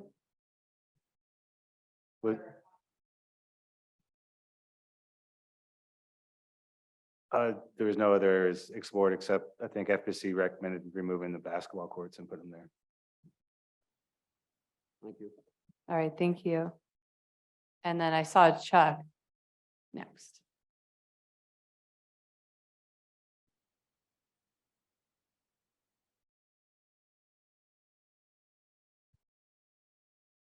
Chuck Marino, 3846-330. Okay, let's be honest. If these courts were proposed any other place except for the baseball fields, I wouldn't be here tonight, and neither would half those people or those people. You wouldn't have a very large crowd here. Okay, that being said, can you find another spot for it? I mean, I feel threatened. I'm a boater, I'm a fisherman. We have 1,800 plus registered boats in Canyon Lake, okay? They're all paying $340 a year to have their boat on this water. And now you're gonna take away a parking lot, okay? And it's not about parking spaces, it's about real estate, okay? If you look at my map, and you all seen it on Facebook, you look at the original map of the real estate of Eastport. When they put the first 4 in, they took 1/3 of that real estate gone, okay? So you tell me how you're gonna give more parking spaces. It's impossible. It's physically impossible unless you stripe them, you know, for a little motorcycle parking or something, you know, just like everybody else said. Let's see. Okay, encroachment is the main thing.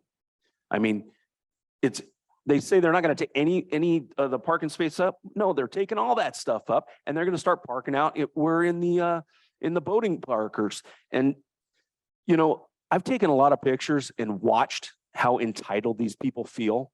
They don't even park in between the lines. They make up their own parking and all that stuff. I got the pictures. I'll show them. I'll put them on Facebook so you can all see them. I'll embarrass you. Okay. I mean, the cost. Hold on. I'm talking, not you. Yeah, can we have order, please? Let's not be so disrespectful. Thank you. Okay, the cost $352,000 for basically 4 people. Okay, unless you're playing doubles and then you got 8 people. Okay, I don't understand how you can justify that amount of money for 4 people. And you know what? Those 4 people, as you heard the man before me that was speaking, or excuse me, the one before that, he was saying these people don't even live here that want to come here and play. And 500 members, okay? Come on, give me a break. You know what? I challenge the 500 member thing that was put in the Friday flyer. Show me a track and lot for 500 members, okay? I challenge you right now. I mean, that is a bunch of bull right there. I can't believe this. You know, hey, I'm in a boating community, a lake community, and I'm actually trying to defend a launch ramp parking lot where we boat, and we use it for a lot of different things. It's not just for boating. They use it for the Fiesta days. There was a little group that they had down there. They use it for the golf cart parades at the end down there. I mean, Sorry, Chuck, we hit that 3-minute mark. well, Thank you, though. Thank you. Thank you, Chuck. Thank you, Chuck. Your 3 minutes are up. Thank you, Chuck. Thank you, Chuck. All right, let's go back to order. Sir?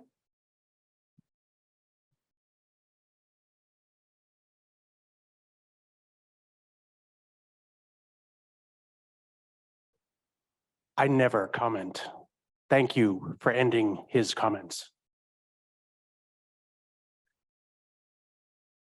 All right, are there any other longer than 5-second comments? Yes, sir, with the hat in the back. Come on up, please. Thank you.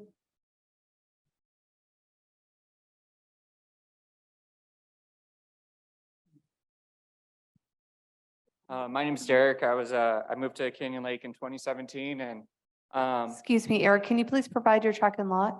yeah, it's 3719128. I moved to Canyon Lake in 2017 and saw the pickleball courts, bought some paddles and, ended up joining the pickleball club. It's been awesome. Family and, sports were everything for me growing up. And one thing I feel like is kind of being missed here is the pickleball club. I played with them. I learned with them. I'm also playing elsewhere now due to the overcrowdedness. And when it's summertime, when people are using their boats, come 10 o'clock, it really starts to thin out. People don't want to play pickleball. At 11 o'clock, pretty much the courts are empty. So the time when the boaters are showing up and hitting the water, the courts are already clearing out. A lot of the parking lot is, we're not taking up space there at that time. On top of that, I have 2 children, 2 daughters, 9 and 5 years old. They love playing pickleball. Having these kind of amenities for our children, for all of us, for the golf course for everybody. Boating, I grew up boating, Lake Sonoma, which we had a, boat in camping. So, that's important to me as well. This is not a conflict of interest for any of that stuff. It's something that's a necessity and it's the fastest growing sport in America. So, I think they need to be built, 2 at the bare minimum. Thank you, Eric. Any other comments?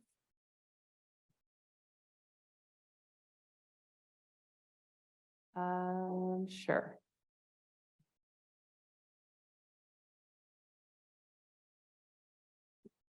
So you said there wasn't another location or proposed location, but do those tennis ball courts, the gentleman sitting behind me brought up a really good point. And do those tennis ball courts get used over there often, or are they mostly down here? Because you have the tennis courts up there, don't you? Or is it, oh, the tennis courts are here? You got the basketball courts, that's what's over there. Okay, my mistake, sorry. All right, thank you. Any other member comments before we go to the board? All right, board comments, there's got to be some. Sorry, sir, come on up.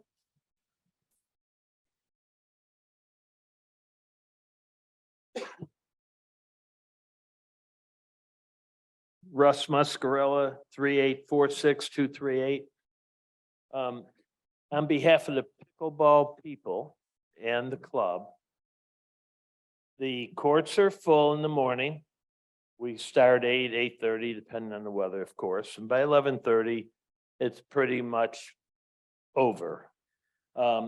People that are wanting to play will come at 11:30 to get some time, because in the morning it's hard for them to learn and play. That's not the time to come and do that.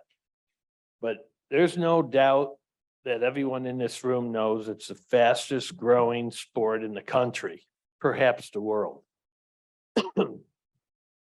So the issue is that the parking for the boats is empty. It's never full, not even on the weekends. It's not, I've never seen the parking lot full. First of all. Second of all, on the 4th of July, it could be a little bit of an issue. There are a lot of boats on the 4th of July. I want to say that this would never present an issue for boaters who say they can't get their boat in the water, or they can't park their boat. We're all limited to the length of our boats. That's 21 foot, 6 inches. There are lots that are painted for the parking. With a truck and a boat 21.6, you get plenty of room. There should be no issue. There hasn't been an issue.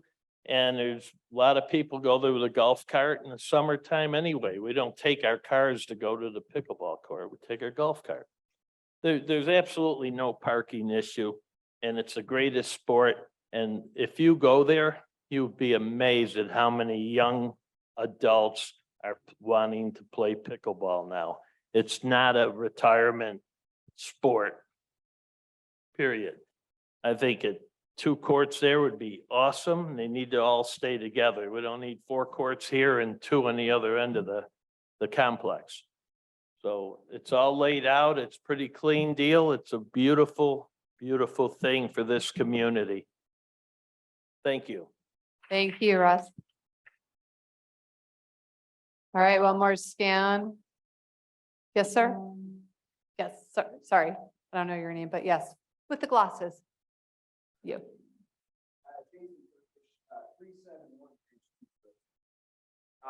One thing, just real quick, I don't know if you want to wait. What I have noticed is I've heard boaters, heard pickleballers. I do both.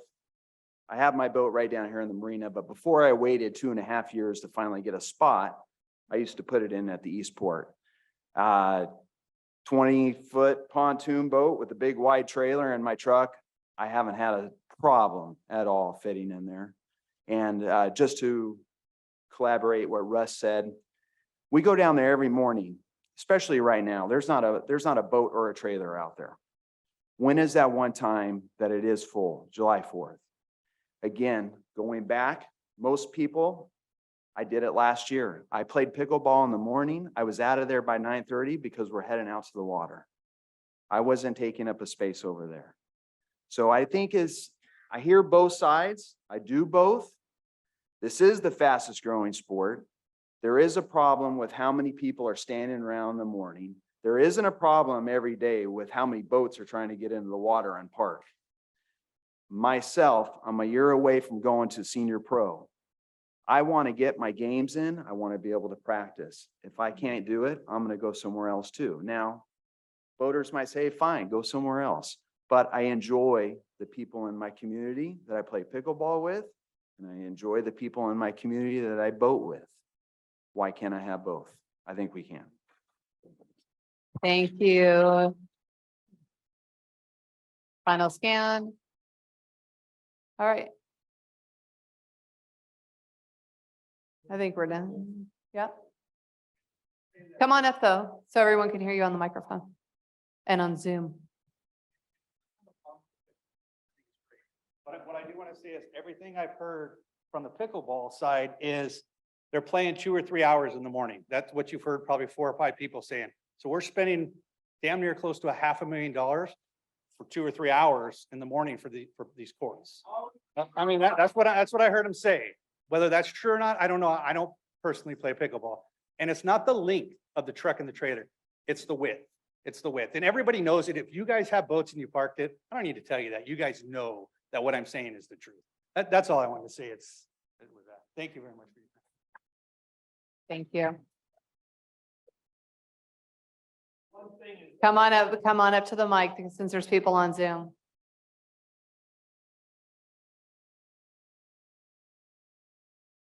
Well, it's our fault, the pickleball side's fault, that we didn't mention how many hours we play. We do play at night. You go there any night you want. Lights are all lit and people play at night. So you're not talking $350,000 for 3 hours in the morning. And we play 3 to 4 hours in the morning and 3 to 4 at night. So you got about eight hours on the pickleball courts daily. Thank you. Thank you. All right, now we're going to go on to board comments officially. Anyone? Nope. I have a few thoughts. It's appreciate first of all, everyone taking the time to speak. It is good to hear, first of all, have a good crowd. It helps us govern better by hearing everyone's perspective and making our decisions. So thank you to everyone who had the courage and the willingness to come up and speak. So I have a few thoughts. It is my belief, I certainly hear the concerns of the boating community. Our name is Canyon Lake. That is certainly in our name, and the lake is certainly one of our top amenities. But it is my belief that when we added the sound wall, that we actually pushed the land back and actually increased our surface area that allowed us to actually add more spaces. I believe that's, at least I've seen some documentation that says that's true. I also believe, and again, and we've been through this study before with pickleball, because this request came up, has been going now for a couple of years or more. I know when I've gone down there, particularly in the last year, I'm not a frequent player as much as I would like to be. I'll go down and it is kind of amazing how many people have joined up. And it's exciting, I think, that for me to see two things. I'll speak to both the boaters and the pickleball. I got to tell you, I love when I see the boaters out there, the fishermen out there with their kids on the boat every morning. It warms my heart to see that. I really enjoy that. So likewise, the activities of the kids getting in and involved in any activity in sports in general, it warms my heart to see them there. And I think they're both the future. And so my opinion is, I think the plan has been heavily debated, well thought out, and I still believe it allows us to do both. Add pickleball courts to increase our capacity, yet still retain the rights and the area we need for boats to maintain the fishing. Thank you. I think, Alex, you're about to make a comment. I kind of want to tell a story here a little bit. Around 2015, Bruce Yarborough, Dale Welty came to the rec committee and said, hey, we want to do a pilot program with pickleball. Let's take 2 tennis courts and make pickleball. At the time, same thing in this room, tennis community was at the board's throat for taking 2 tennis courts to make pickleball courts. It wasn't, no, we didn't make any friends doing that at all. But we really did it to gauge interest, to see if pickleball was here to stay and to see how many people really wanted to play. Fast forward to 2017, pickleball courts went through rec committee, went through FPC committee. I know that Steve Libring and I drove all around this community looking for the proper places to put pickleball courts. At that time, we knew it was a fast growing sport. We had no idea what we were getting into, but we felt that this was going to be a new amenity for this community. And by the way, I moved here in 2001. That was the only new amenity that was ever added to this community during that time. So 2017 was the first new amenity that we added to this community. Fast forward 5 years, the original designs had those 2 other courts in it. It was pared down because we were scared, both as committees, and I'm sure the board was, to make that big of a commitment to it. At this point in time, I feel like we're just now finalizing what was originally planned from those boards and so forth. The demand is there. There's no doubt the demand's there. I have friends that don't play here anymore. They go to Canyon Hills. They go other places because they can't get on our courts.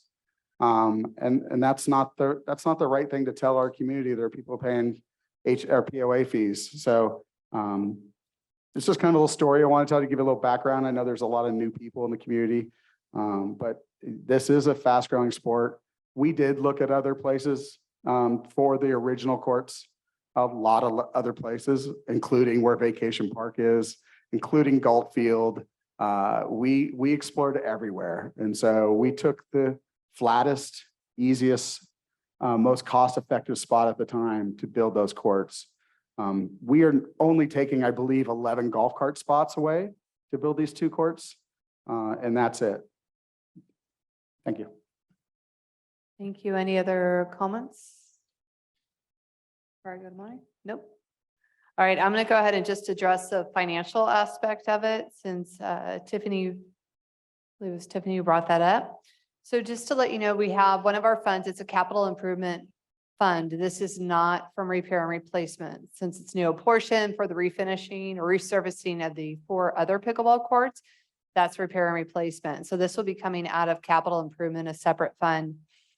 The balance of that fund, if we did nothing else until the end of our fiscal year, would be 1.495 million. We need to then subtract out the 500,000 that is already allocated towards the lodge patio build.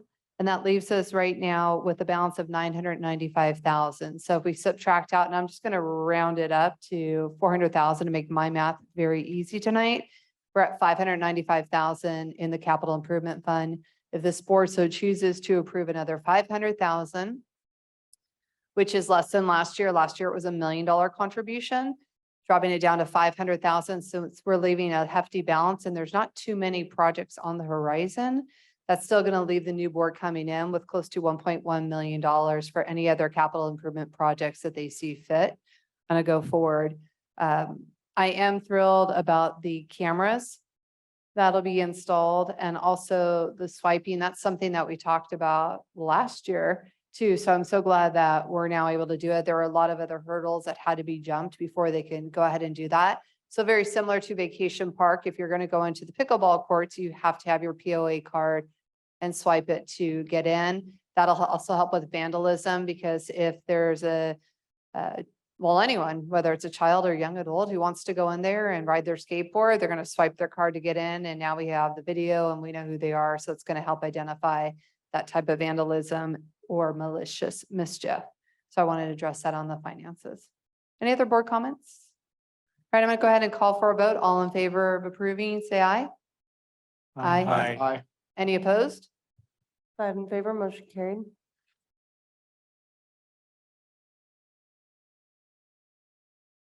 So next, we're going to go ahead and move on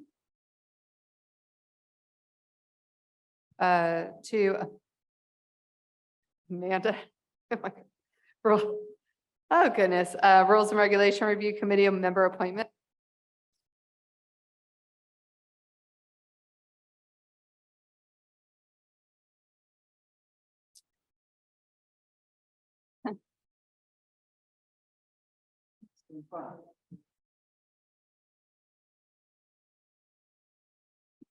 This is a recommendation to appoint Kevin Thayer to the current vacancy for the alternate position on the Rules Committee. At the last meeting, the committee interviewed Mr. Thayer and unanimously voted to appoint him, and we're recommending that the board does as well. Thank you, Amanda. Do we have any member comments? Any board comment? Oh, sorry. Do we have a motion? Motion. Second. Second. Any member comments? Any board comments? All in favor of approving, say aye. Aye. Aye. Any opposed? 5 in favor, motion carried. Thank you. We're going to move on. Also, Amanda, we have a 28-day reading. All right. This is for LM 6.19, which has to do with securing moored boats at docks. The Rules Review Committee was tasked with reviewing and recommending updates to the mooring requirements for boats, specifically in coves. Some coves are very narrow, making it difficult to maneuver boats in and out. Docks with multiple boats tied off is just one example of a contributing factor to this problem. And to help prevent impediment of the navigational waterways, the committee is recommending to add some verbiage to the existing rule. And I just really quickly, before I read the revision, want to give a shout out to one of the committee members, Margie Austin, who, it's a great committee as a whole, but in researching this rule, she went out on a friend's boat and looked at every single cove in the East Bay to help really analyze if this was a problem or if this was necessary. And I just thought that was really impressive. So I just wanted to give her a little shout out. And the revision would read LM 6.19, docked boats. All docked boats must be secured. All docked boats must not impede the navigational waterway of any cove. Boats adrift may be impounded at the owner's expense. And we're also recommending to increase the fine from $50 to $100 to remain consistent with other recent fine increases. Thank you, Amanda. Is there a motion?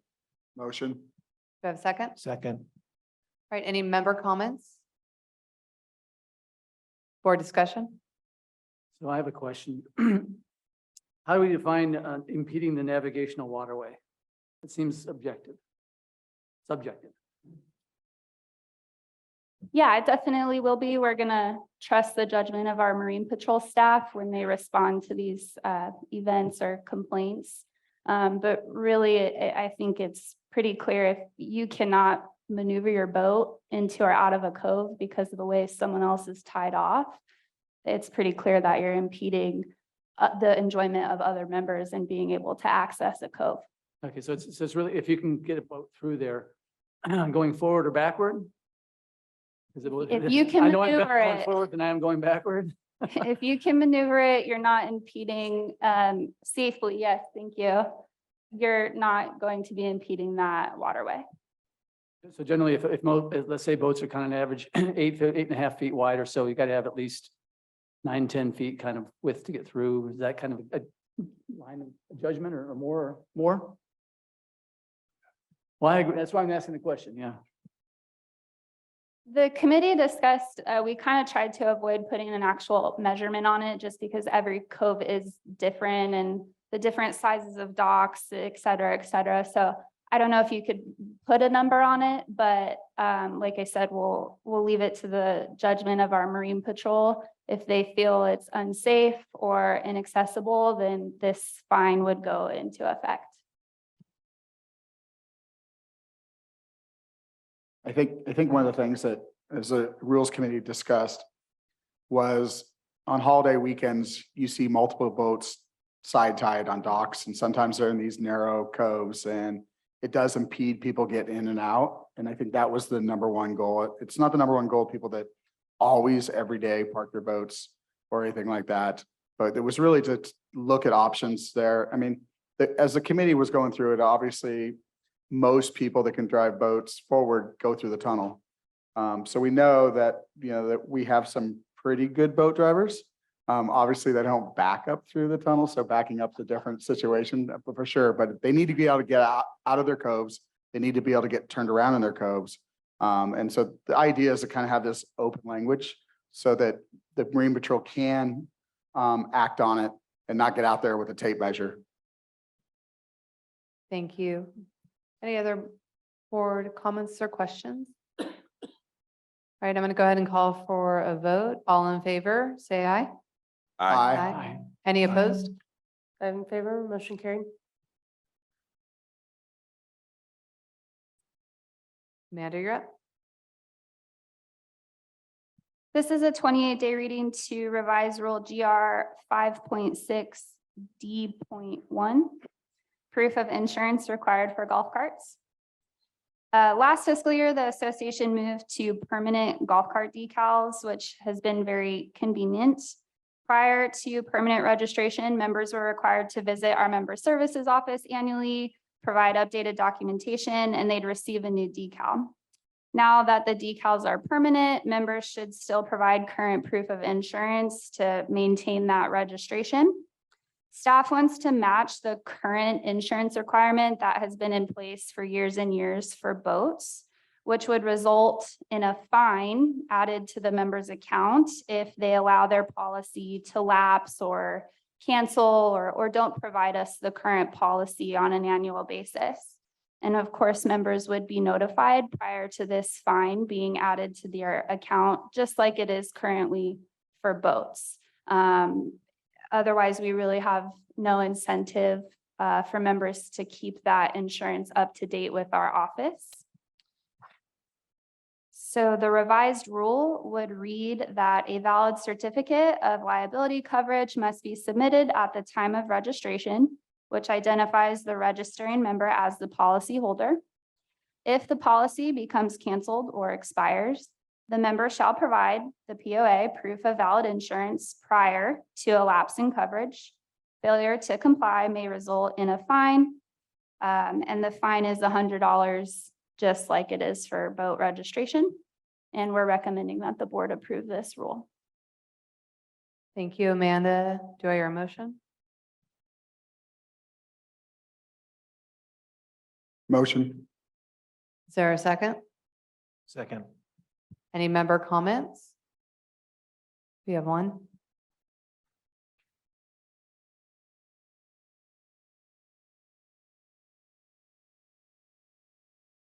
$38.63 lot 10. How am I going to know that I have to re-register my golf cart? You're going to be notified that your insurance needs to be updated with the POA via letter or electronic correspondence. Because I have on file now insurance that automatically gets looked at each year and I'm no, you know, Correct. Just like the policy has been, or the procedure, I should say, has been in place previously when the golf cart decals were not permanent. You'll be notified when it's time to update your insurance, and then we'll give you a time frame to comply. And should you choose not to, the fine would be will added that to be your with the account. normal annual renewal process that comes in April or May? We're Or it'll thinking be about throughout the doing, year on a staggered basis? it'll be throughout the year. It won't just be one time a year because everyone's policy expires at a different time. So we'll notify members as the year goes on. As to compliance, will it be any different than it is now? Can you say that one more time? As to complying with what you want, will it be any different than what it is now? The No. kind of documents I supplied now, No, the insurance requirement isn't changing. It's just if you don't provide it, you might be charged a fine.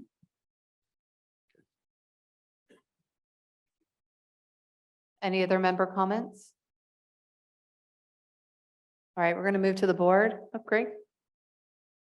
So having some background in insurance, although some might dispute that, I do have a couple of comments. The first one is it's a good idea that we have this rule to require our members with golf carts to have liability insurance. That is a good rule.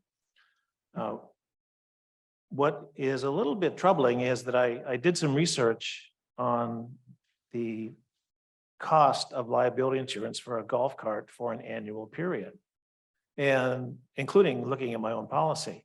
And golf cart liability insurance, and again, that's not the physical damage part where if your golf cart gets smashed or stolen, that's separate. This is the liability portion.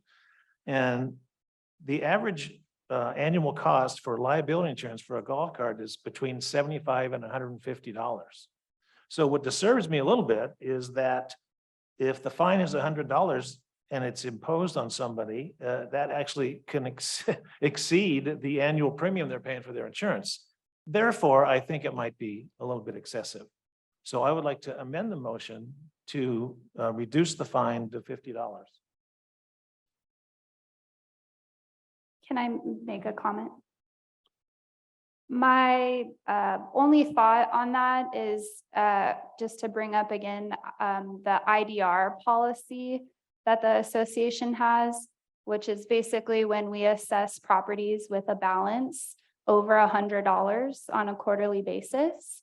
And then they're notified to try and come into compliance and pay that balance, et cetera.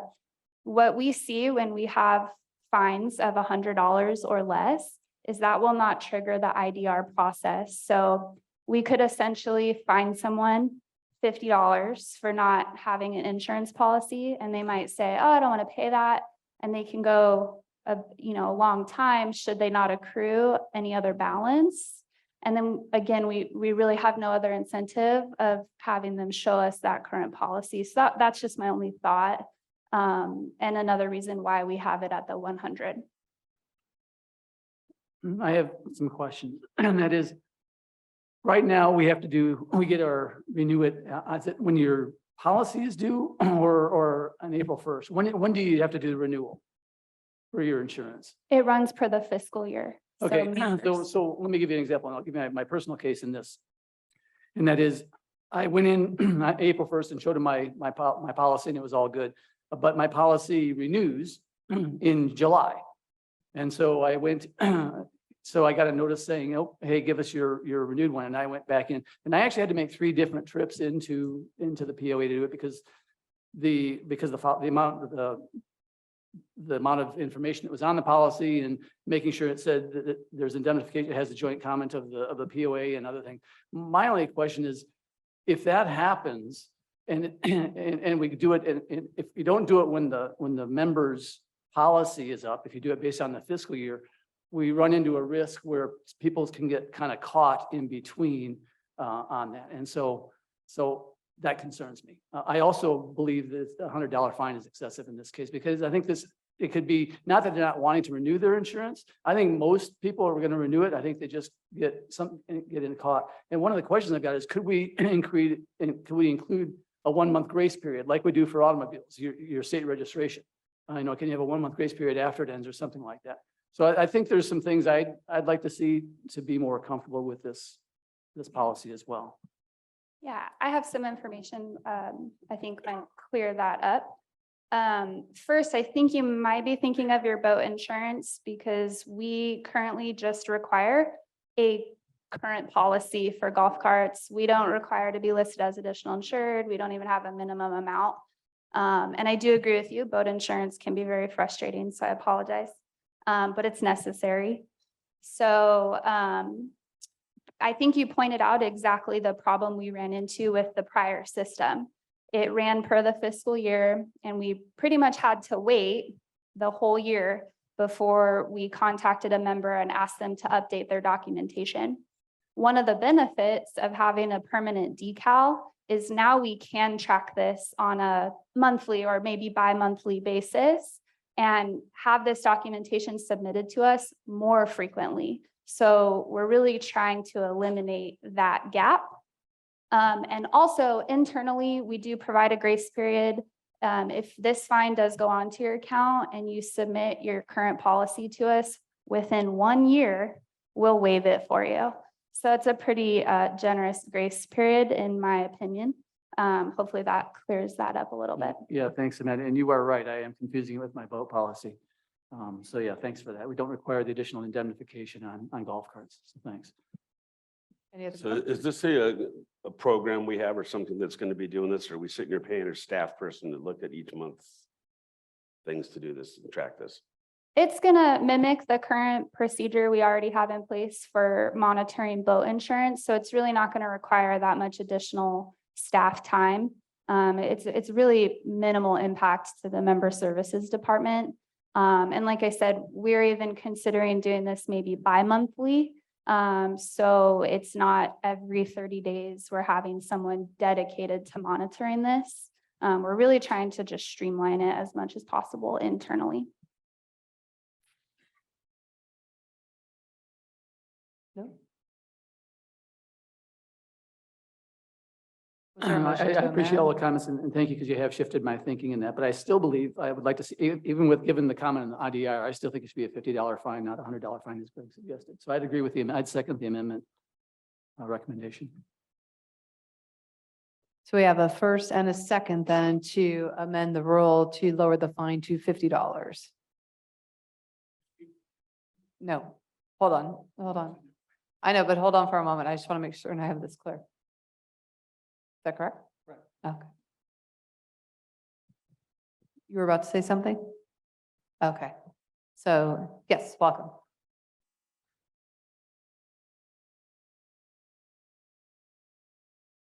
Same info. I'm opposed to the. You probably all have it memorized by now anyway, but I am very much opposed to the amendment. If penalties are there to try to make compliance, and we're talking about a $50 to $70 to $5 annual fee, then dropping the penalty down for not complying is not going to get people to comply better. If you said $150 fine, it's going to get my attention to make sure I renew on time. So I wouldn't change your system. It's part of an ongoing system. The $100 is part of an existing system. Keep it within the system because I don't think it's going to encourage people. They used to have signs that penalties up to $300 if you park in a handicap parking space. Now they say minimum of $300, and there's a big difference on whether or not you make the decision to park there for it may be that much as it will be that much. So keep it at a good $100 if you want to encourage people to make it $200 if you really want to encourage them. But you want to get their attention is my point. Thank you, Travis. I feel if the fine is cheaper than the cost of the insurance policy, I would rather pay the fine. So what's the point of getting, the fine has to be stiff enough to make it worthy of you know, otherwise I'd just pay the $50.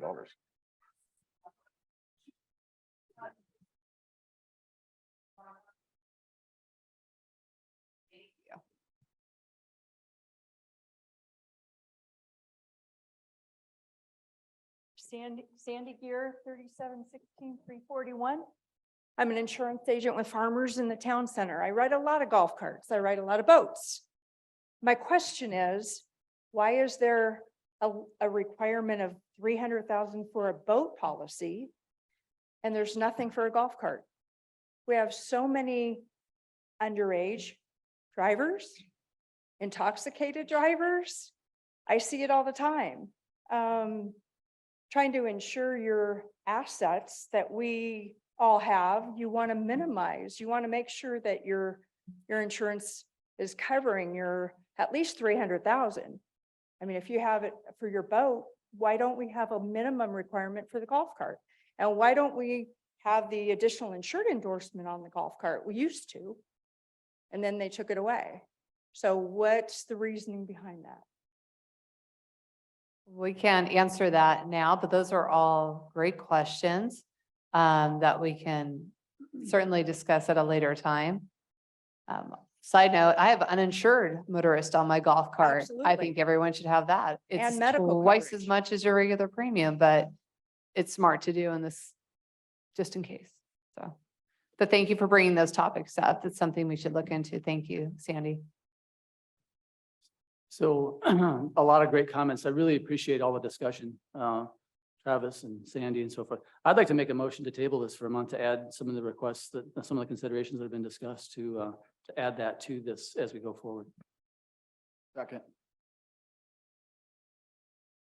All right, so we have a first and a second to table this until, you said next month? All right, any discussion on that? All right, all in favor of tabling this item until next month, say aye. Aye. Aye. Any opposed? 5 in favor, motion carried.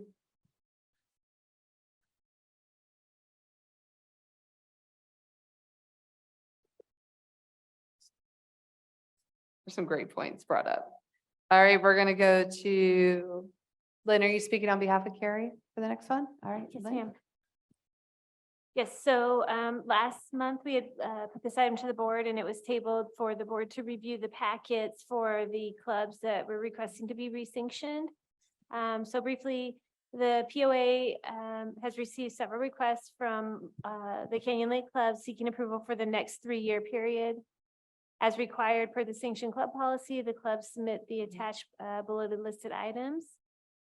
It is recommended that the Board of Directors review and approve and or reject the request for re-sanctioning of the Canyon Lake clubs as attached.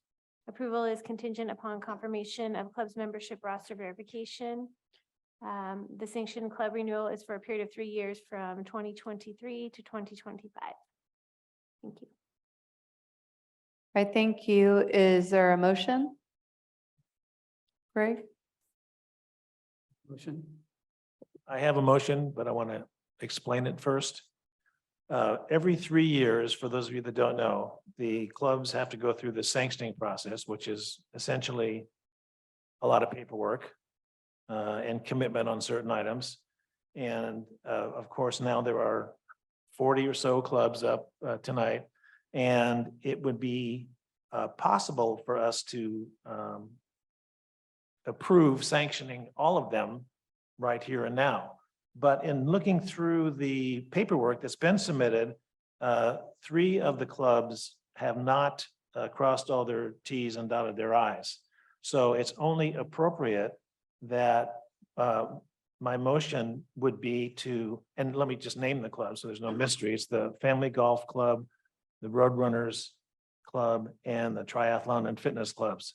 And it would only be appropriate for us to approve all of the others and give those 3 clubs a conditional approval to be sanctioned for 3 months pending their full compliance with the, as I said, crossing the Ts and dotting their Is. So that's my motion. Second. Second. Third. Any member comments? Board comments?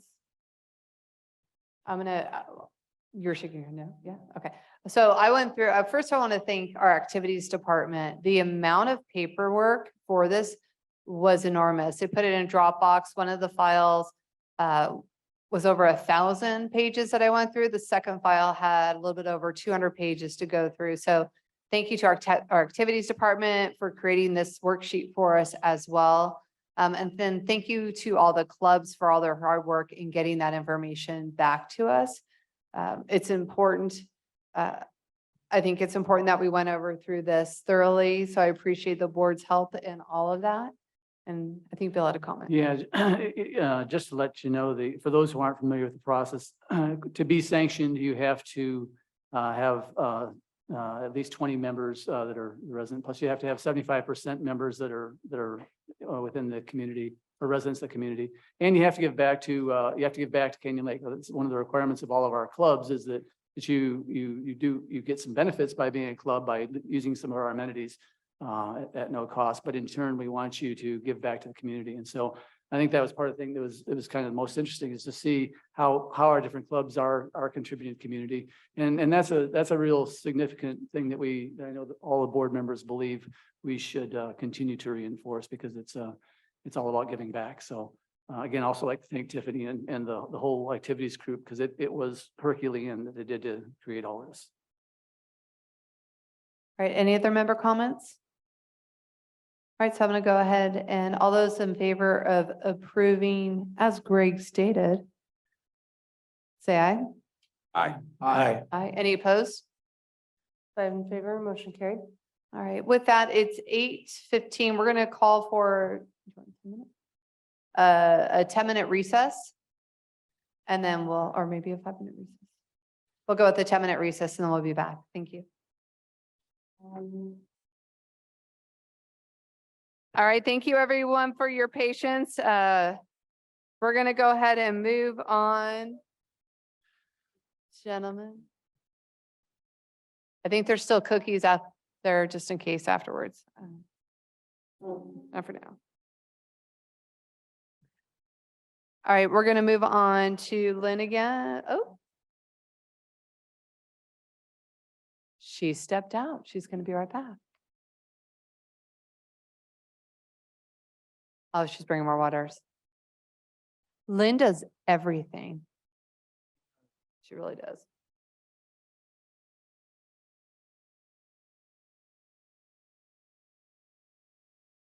Thought we had some thirsty people in the audience, so let's get some water. Thank you, Lynn. Yes, welcome. Okay, so we talked about Fiesta Day a little while ago.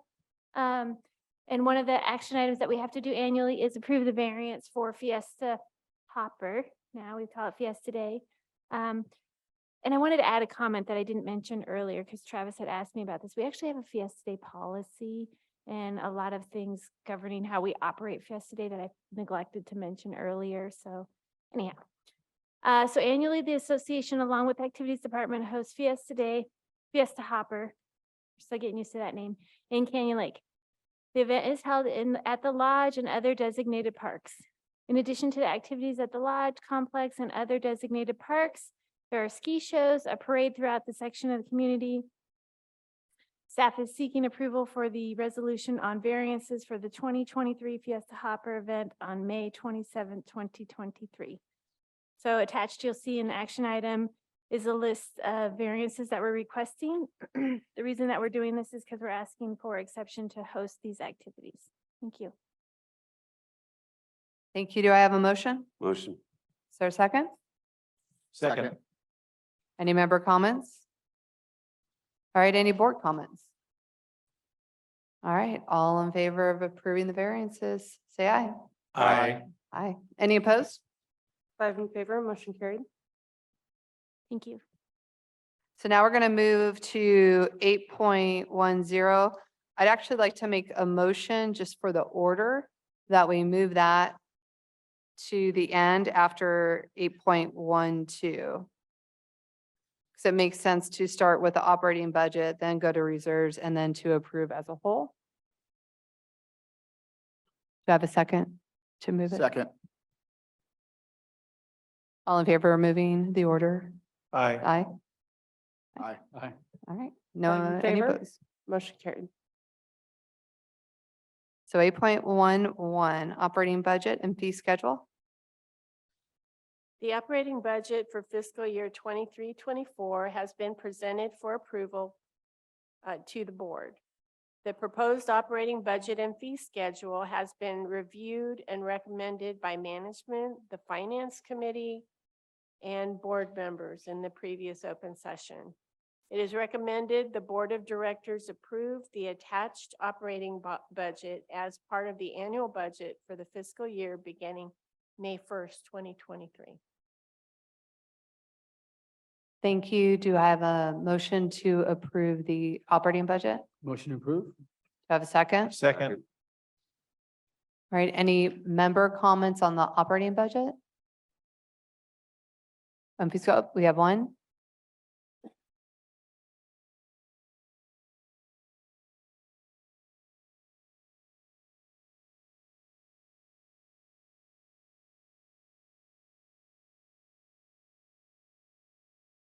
Joe Commission, 3716-124. And this might not be the right time, but this is just the operating budget. This is the, well, no, this is the annual dues. This is the dues payment we're talking about. 3816. The assessment amount of 38. I'm sorry. So we moved the annual assessment to the very end. So right now we're going to just speak on 8.11, which is the operating budget and fee schedule. Followed is 8.12, which is discussion on the reserve funding. And then we go back to 8.10. 8.10, okay. Yeah. Well, while I'm here, let me make a comment on On the operating budget and fee schedule. fee schedule. Yeah. Okay. Just something that stood out to me, just glancing through the fees. On the golf fees, the daily rate went up to $48, which is fine. And the twilight golf fee went from 37 to 47, $1 less than the actual daily rate.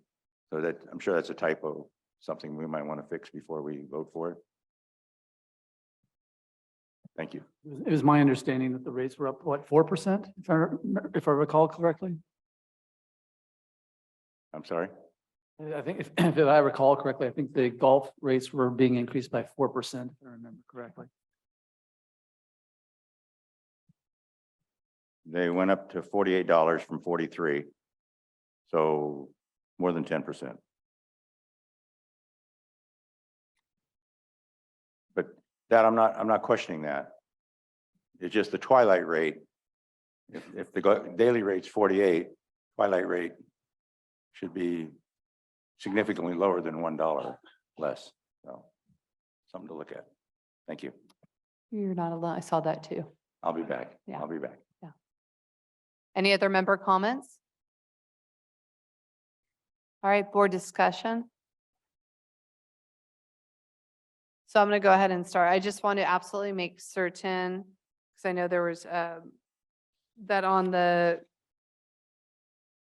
equestrian center, the fees, the market price plus the handling fee was removed.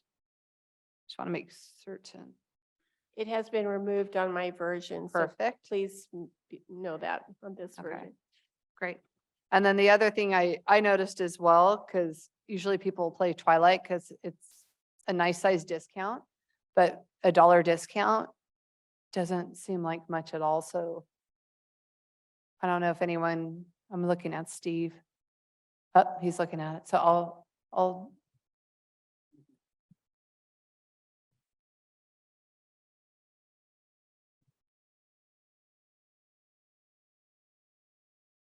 okay, so Twilight's 41, so 37 to 41. That sounds good.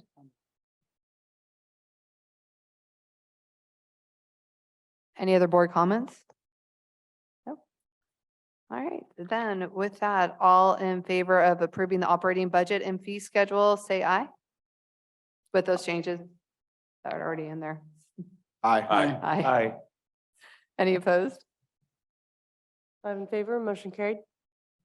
Thank you. We're going to go on to item 8.12 for reserve funding. Only the board can authorize the expenditure of reserve funds. The requested budgeted contributions for the repair and replacement reserve fund is $2,775,000. For the road reserve, it's $2,019,008. And the contributions being requested for the capital improvement fund is $500,000 for this upcoming fiscal year. Oh, sorry. I was just going to say it's recommended that the Board of Directors approve the funding levels presented above as an integral part of the 23-24 Canyon Lake property owner's budget. Thank you, Susan. Are there any member comments? Yes, Dale. Hold on. I'm so sorry, Dale. You can have a seat. Yeah, no, go ahead and seat. It's going to happen. The motion will happen. I'll make go a ahead, motion. Hold on. Go ahead. Motion to approve. Second.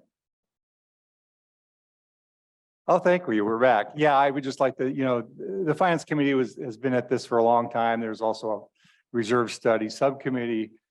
We've been looking at this for a decade. I remember the credibility of the report has just increased, and the review has increased for the most part every year since we started really digging in deep. And the point is that there's always a risk to the reserve fund. It's really to a large degree there to cover our risks in the community. And Darcy came up early and she said, dredging may not be for a long time, or it may be quick, or maybe there's going to be other issues with the lake that we need to address. So the idea that there needs to be some reserve fund for the lake, and it says dredge, but it gives us room for water quality. I think in the concept of dredge, we look at the water quality, we look at impacts on the shoreline, we look at a lot of things. So the level of risk, the lake is our most valuable asset, and to have funds in to cover a risk, I think it's just a great idea. And I think to not have funds to cover risk on our lake is a big mistake. So I know we spent a lot of money out of the reserve fund this year, and I just want to say that the report that I looked at online indicated we had a 54% reserve funding that when it was done 3 years ago. And if we do go with a reduced amount that's not recommended by the reserve study, we could go as low as 43%. So I think as the board, you stepped up and you made some improvements to the community. I've generally been a great supporter of this kind of thing. But I think once we do expend that kind of funding, that we do need to compensate for it. And as we talked earlier, normally that's a CIP is $1 million. The committee reduced that to 500,000. We also started out at 2,250,000 for the road, and we dropped that to 2 million. And we felt that the reserve study was our weakest point in the risk. And so the reserve funds as a group, we're fairly constant last year. We just moved the money to the reserve study. We should be having a reserve study hopefully next year. When that comes out, we'd like our percentage to be high. We don't want to fall into a high risk area. So to be safe, the committee voted that we move ahead and we put the funds in the reserve fund. And we're not authorizing spending here. We're just saying saving for a rainy day fund. And I don't think that's where we should take it. I think I looked at the lodge funding, and basically in the reserve study, there's about 800,000. The median, there was about 55,000. We ended up spending much more than that. And I think the extra funds is going to go so that we can return to that 54% within a couple of years, not, a decade later. And I think when we spend that kind of money, we have to, realize that it may be a great project, but we still need to compensate that by refilling the reserve study. Also, there's a number of things on the reserve study that we never show up, that we take money out for reserves. One thing we're looking at is some work at the campground to redo the soil because of the rocky surface. And it sounds like a waste of money, but I clearly believe that that's a return on investment item. If we make that campground better, we get the extra $1 campground. That money comes back to us. We were looking at this LEDs for the baseball field, or maybe additional lights. well, yes, it's an expenditure out of reserves, but that's a return on investment opportunity. Sorry, How Dale, you're your gonna- time's yeah, up. Sorry. I get the Thank you, 3 though. minutes. Thank you. Yeah, thank you, Dale. We have another member comment.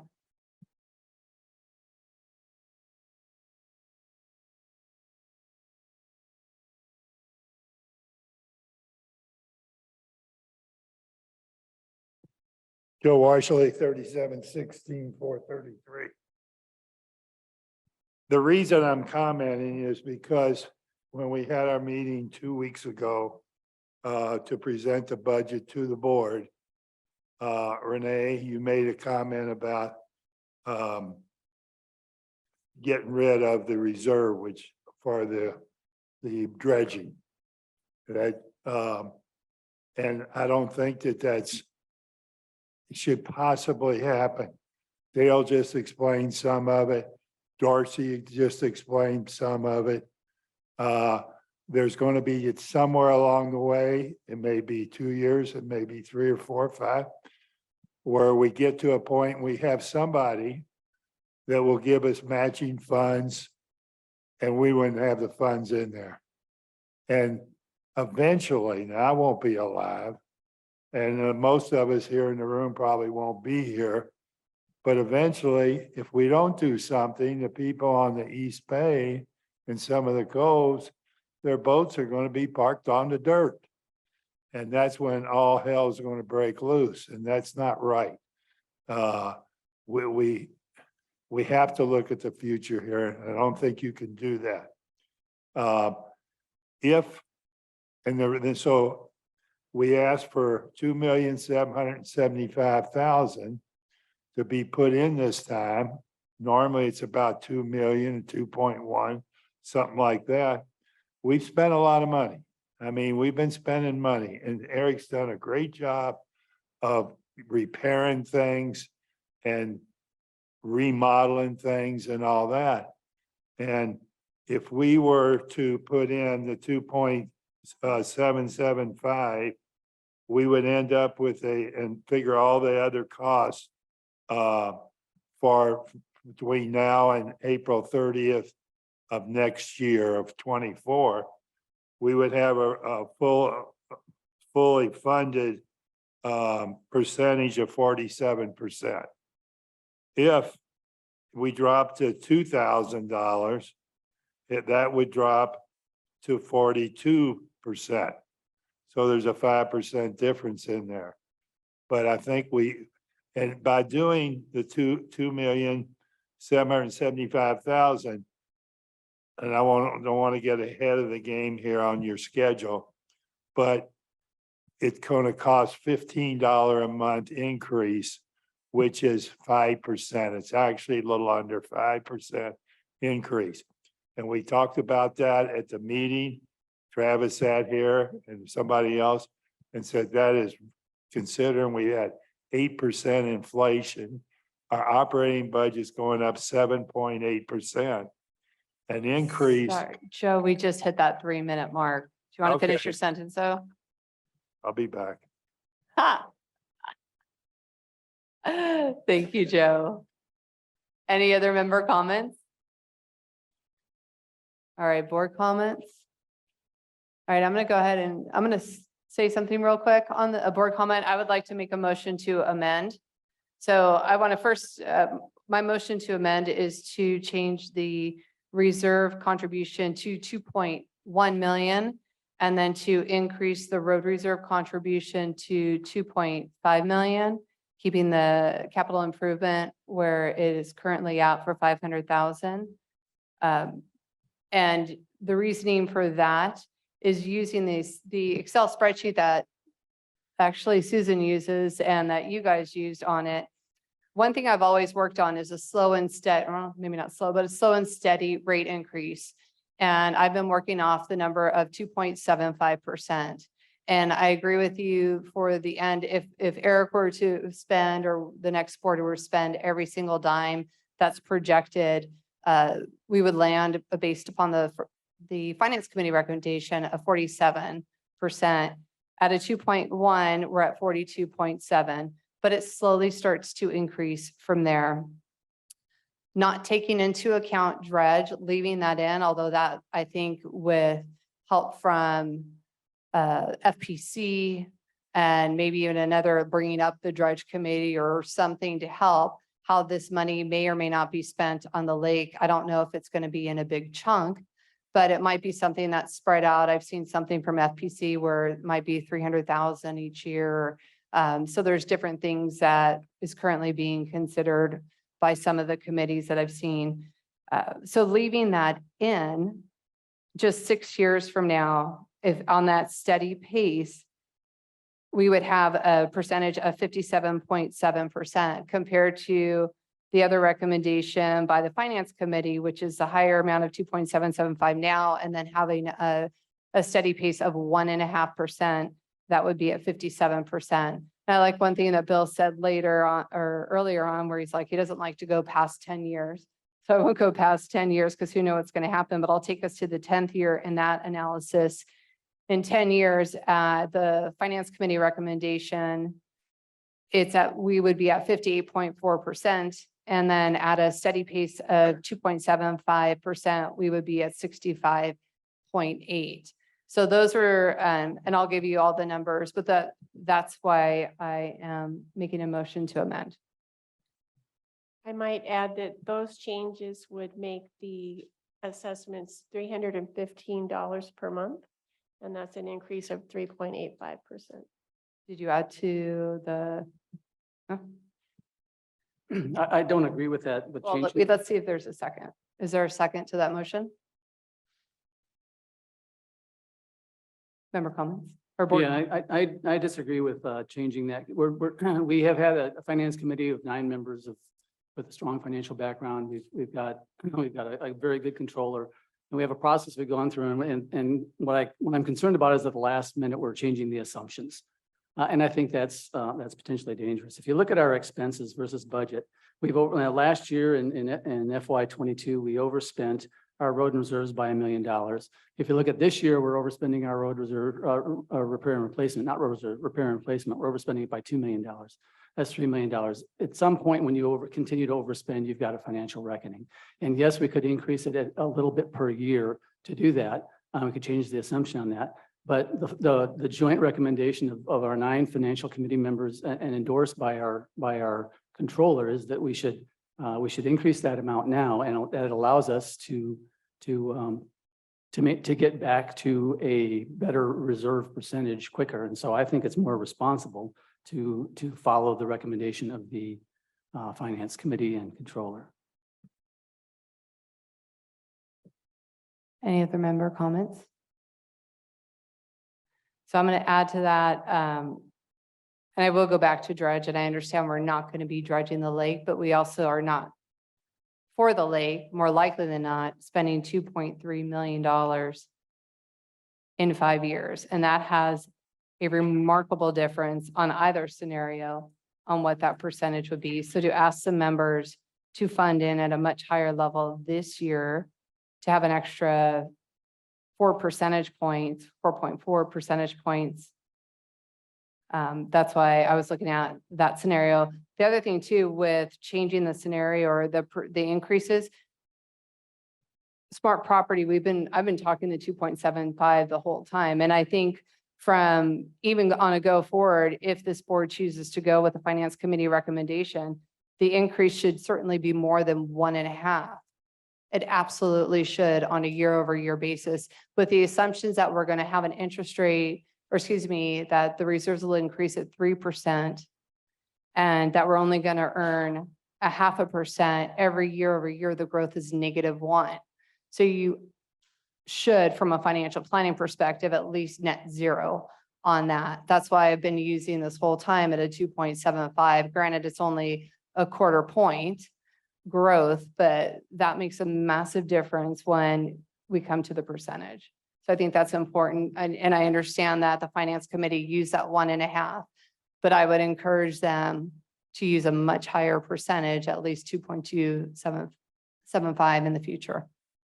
And I think that's a valid recommendation, could be considered in the future studies. I don't think we should change it after we've gone through this whole process of of doing the budget reviews, reviewing with managers, having the budget workshop, having a follow-up session with the finance committee last week and coming up with those. I mean, I think we've gone so far down the road. I think we continue with that and we take those considerations and recommendations into account as we go through our budget and reserve analysis in the next fiscal year. That's my recommendation.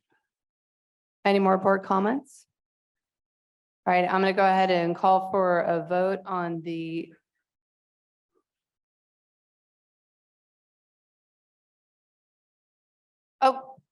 member comments.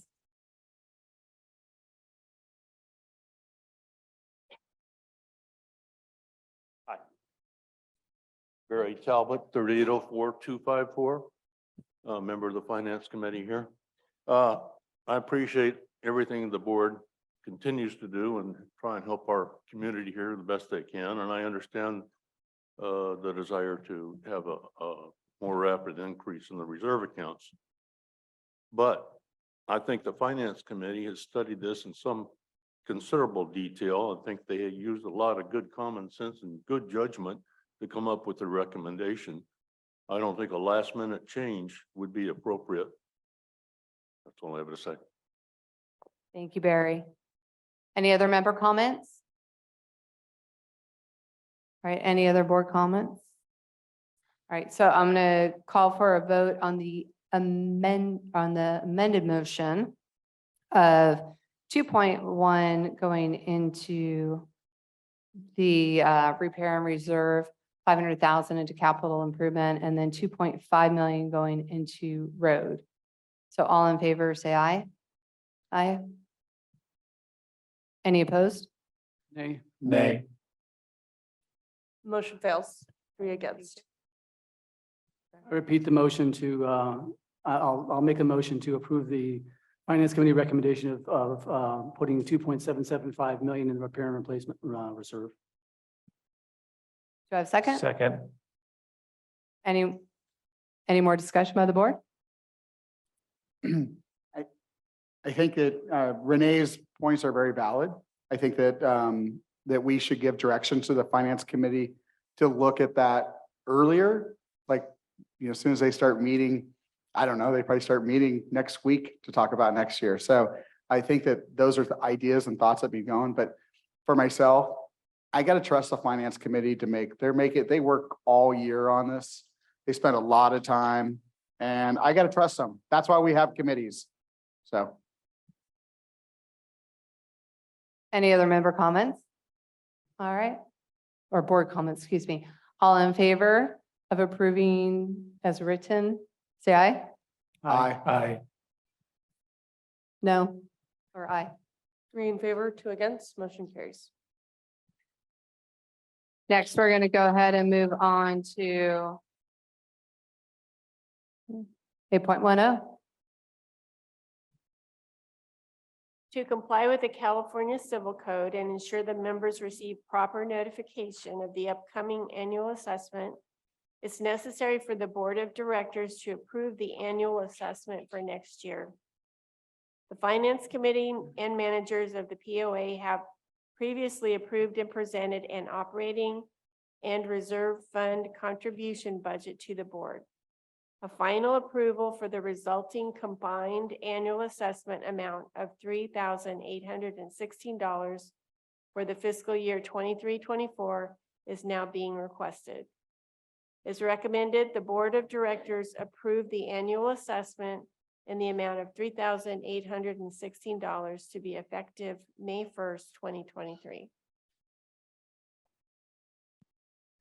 Thank you, Susan. Are there any member comments on this? Vote. I'll make the motion. Thank you. Do I have a second? Second.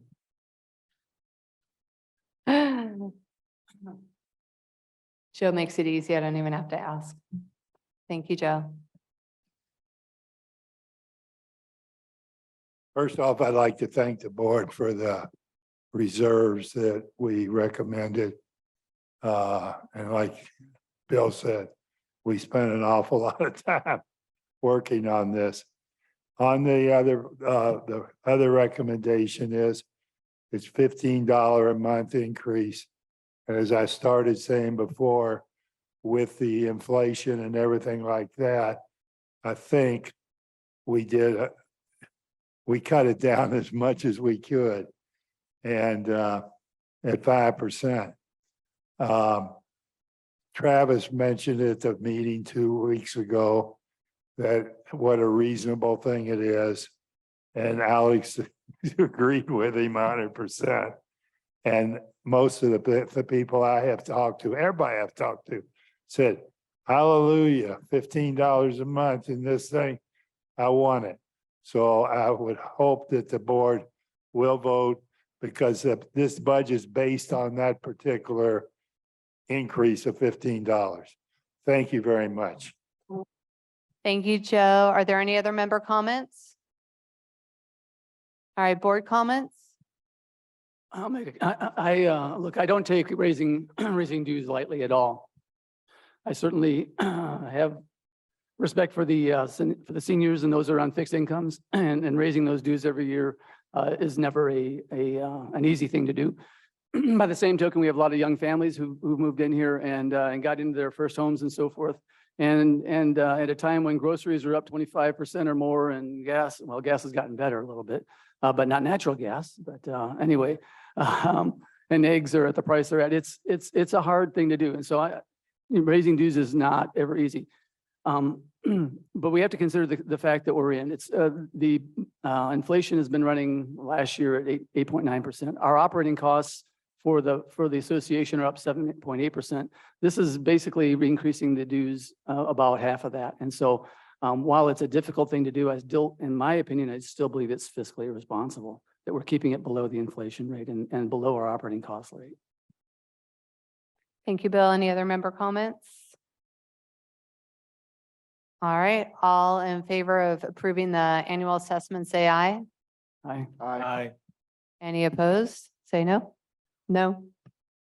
3 in favor, 2 against, motion carries. All right, thank you. Do you guys want to recess before we go to the? All right, I just want to double check we're all good. All right. Okay, just want to make sure no one needed a break. I'm sorry? Eric, how do you feel about giving an update and talking? Or do you want Steve to do it? No, I'm gonna do it, but Oh, your voice got better. I'm gonna do it very quickly. Wow. So I had 3 discs fused in my neck on Friday, Holy crud. and my throat and my voice aren't really working all that great. So I'm gonna keep this extremely brief. And we're also running really long tonight, so I won't bore you with a lot of details. I'll just say that it sounds like I've been inhaling helium. I don't really know what to say about that, but it's how my voice is right now. The solar project's going well. Looks like we're gonna be building pickleball courts, so we're excited about that. The lodge project is also going very well. I'm gonna show you a kind of a sneak preview of some renderings that we had done. These aren't final. We'll probably be releasing final versions of these in the next couple days, but since we're talking about them, I'm gonna just click through these. This is the patio, dining area, and wedding venue and stage. I have this is the wedding venue view. So just kind of a sneak preview. We do have a little video, and it's very quick. We will be publishing this in the next couple days. You can see we have fire pits there. Yeah, it's pretty fast. That's nice. But we're very excited to make this improvement to the jewel of Canyon Lake and really make the lodge what it should be. So again, I apologize for my voice and my short report, but I'm gonna call it right there. Thank you. Thank you all for coming and staying so long. Also, Eric is not driving home, so you will all be safe on the roads. 'Cause you never know. All right, staff comments, board as written. So let's go to board comments. We'll start with Alex. Got it. I'll try to make this semi-short. And I don't want to steal anybody's thunder. Last week was a busy week. We had a lot going on. We had committee recognition on Wednesday night. like I've told everybody, this community is run on committees and clubs. And it's super important to have the committees being active, and we just wanted to recognize them. We had Vacation Park ribbon cutting on Thursday. Super happy. We had all sorts of dignitaries out there, along with all of city council. I believe most of city council was there. So, you know, that was another joint project that went through committees and so forth. Saturday, kind of my favorite time of year, favorite day of year is Canyon Lake Little League opening day. And we had beautiful weather. I mean, it's incredible. Like, you sit and wait and it's raining and you're hoping stuff doesn't happen. But it's great to see 300 kids out there running on the field in their new uniforms. All the parents out. It's really the first spring event for the community. So there's a lot of people that have been hibernating all winter. But again, it was super, super important. I know that Little League is not here anymore. I think he left, but I just want to say that there has been a subcommittee that's been working with FPC now, that they're going to start looking at everything he's talking about.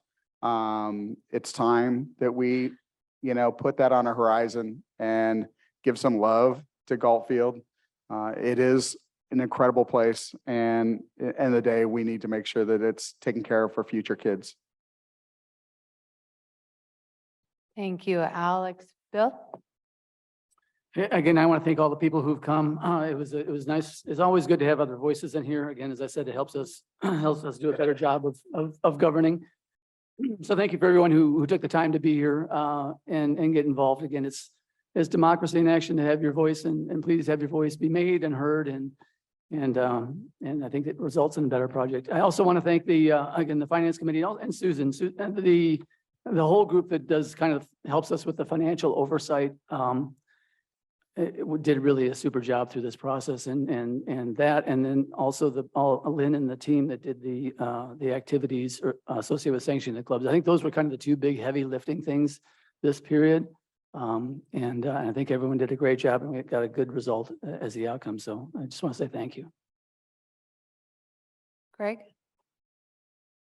This is my belated thank you for a job well done to the Finance Committee.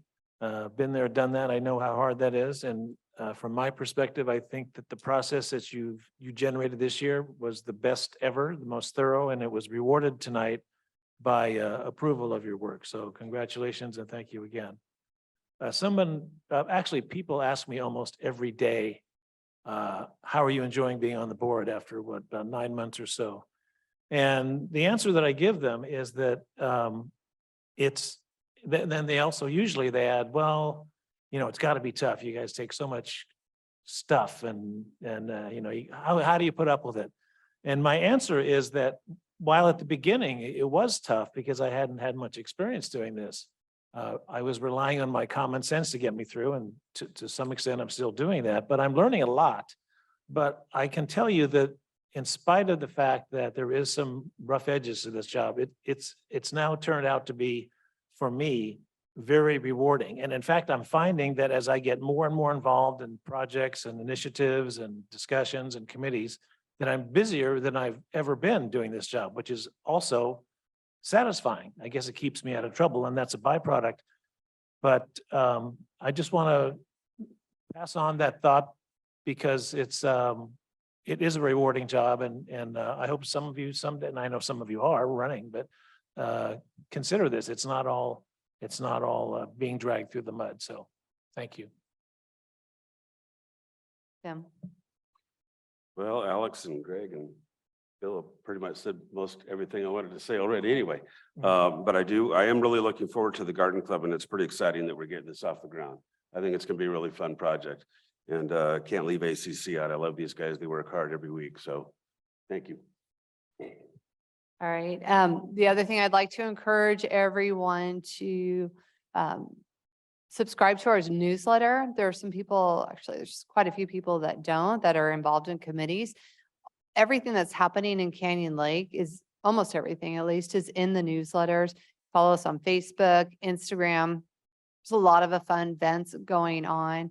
I will point out Junior Women's Club is having a golf tournament on April 1st, and you can register, and it's going to be an amazing event with a helicopter ball drop. So I encourage people to do that. The pool's going to be opening. I know there's a lot of people excited about that as well. Thank you to Susan. Thank you to the Finance Committee, to all the committees as well, to FPC for all their hard work with pickleball. And then all the other projects that we're doing is a result of the hard work and dedication of these committees that eventually, well, at least for all the great designs, lead through FPC. I love the stories that you told, Alex, which just demonstrates the hard work that FPC does.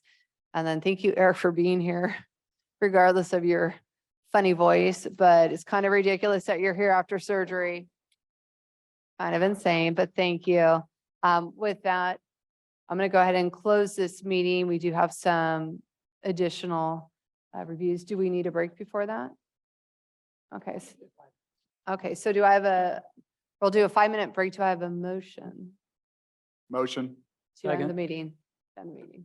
Forever. All right, all in favor of closing out this meeting, say aye. Aye. All right.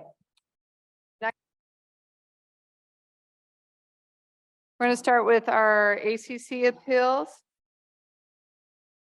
I'm going to go ahead and invite our first person. Is it Roger Lay? No, it's Dr. Lai. Lai? I'm so Dr. sorry. Roger Lai. Roger Lai.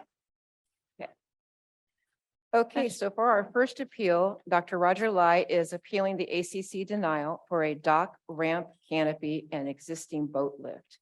Dr. Lai and Ramco Dock submitted an application and a plan for a dock, ramp, canopy, and an existing lift. The committee denied the plan due to the size.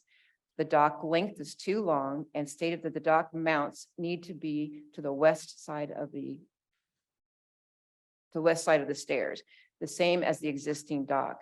It was also suggested that the ramp to be mounted on the east side of the staircase to allow for room for the future dock on the vacant lot next door.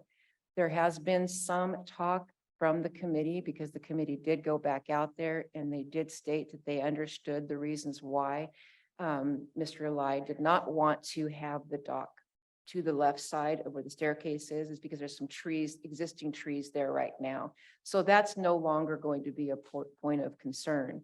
But what is the point of concern is that Dr. Lai did appeal the decision and resubmitted with a new plan. And we reviewed it on November 23rd of 2022. The committee denied the plan because the dock was still too long. The maximum length is to be no more than 28 feet. It was stated once again that the dock would need to be moved to the east of the steps. They also noted that the fingers are to be no more than 3 feet wide. A cove meeting needs to be conducted once an approved plan is submitted. It was pointed out that they are located to the widest part of East Bay. What they are requesting for is a longer dock than what PC 9.4 dock design allows for. The desire to have a longer slip due to the size of their boat and wish to not have their boat engine sticking out the 2 to 3 feet. The slip depth can be no longer, however, they would need to reduce the size of the header as long as the dock length is no more than 28 feet. So what we're saying here is that the overall length is what we're looking for, is to keep the overall length of the dock at 28. So if they wanted to have a deeper well or a deeper slip, they would have to decrease the actual header. I want you to think about what the header is. If you look at the plan, which is on Exhibit 1, it's an 18-foot wide header, 6 feet deep. That's what he's requesting for. That's or 7 feet, I'm sorry. That's a pretty large dance floor if you want to look at it that way. So if they were to decrease that header, they could actually have a lot deeper well so that their boat would not then stick out.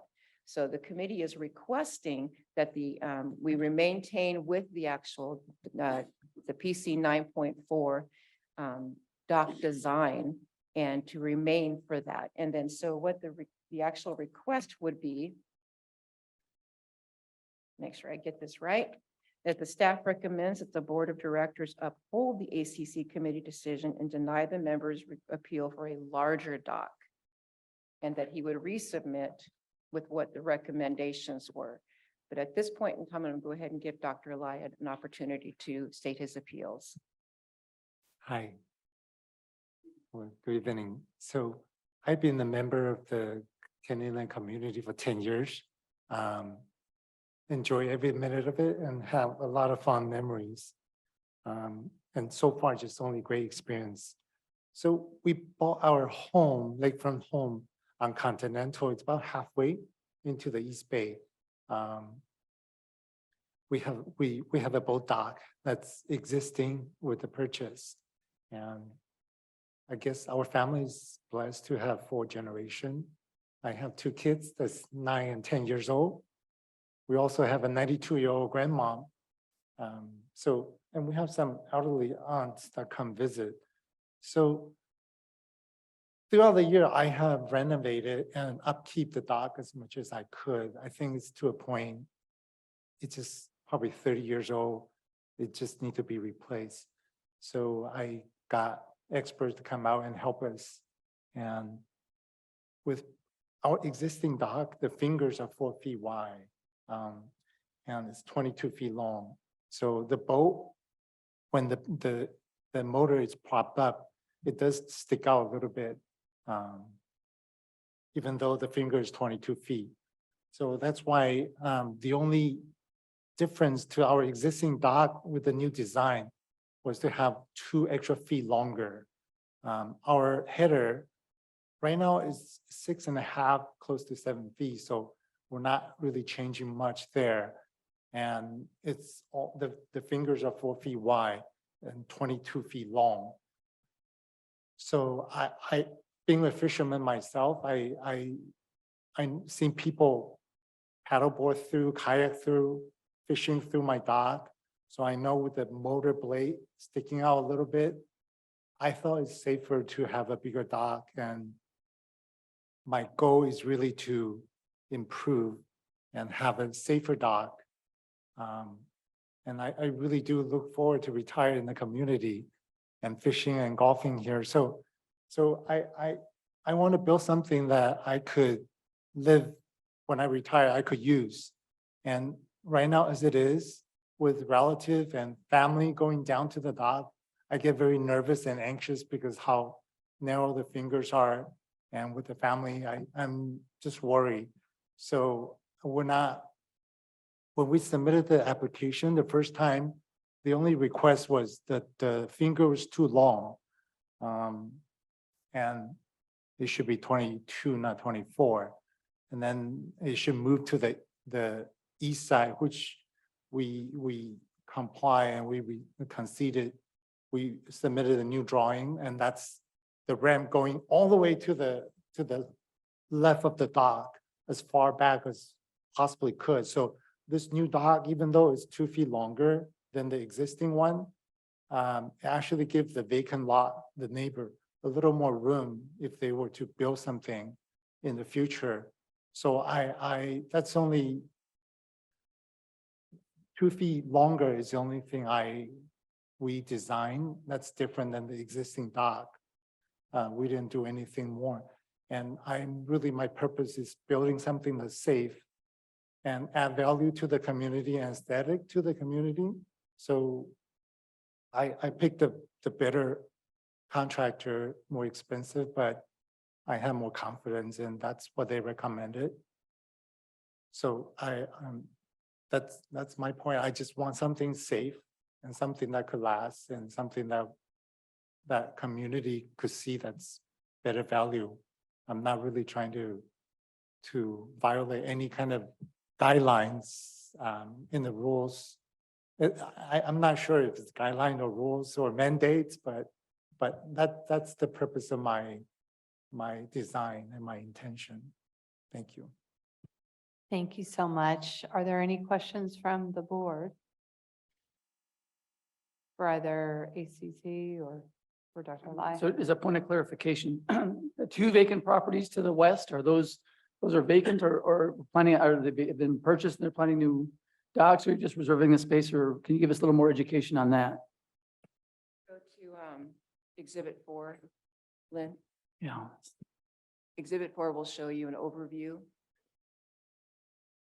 So if you can see the three properties that are highlighted right there, there's 2 vacant lots, and there's also the lot for Dr. Lai, which is that last lot.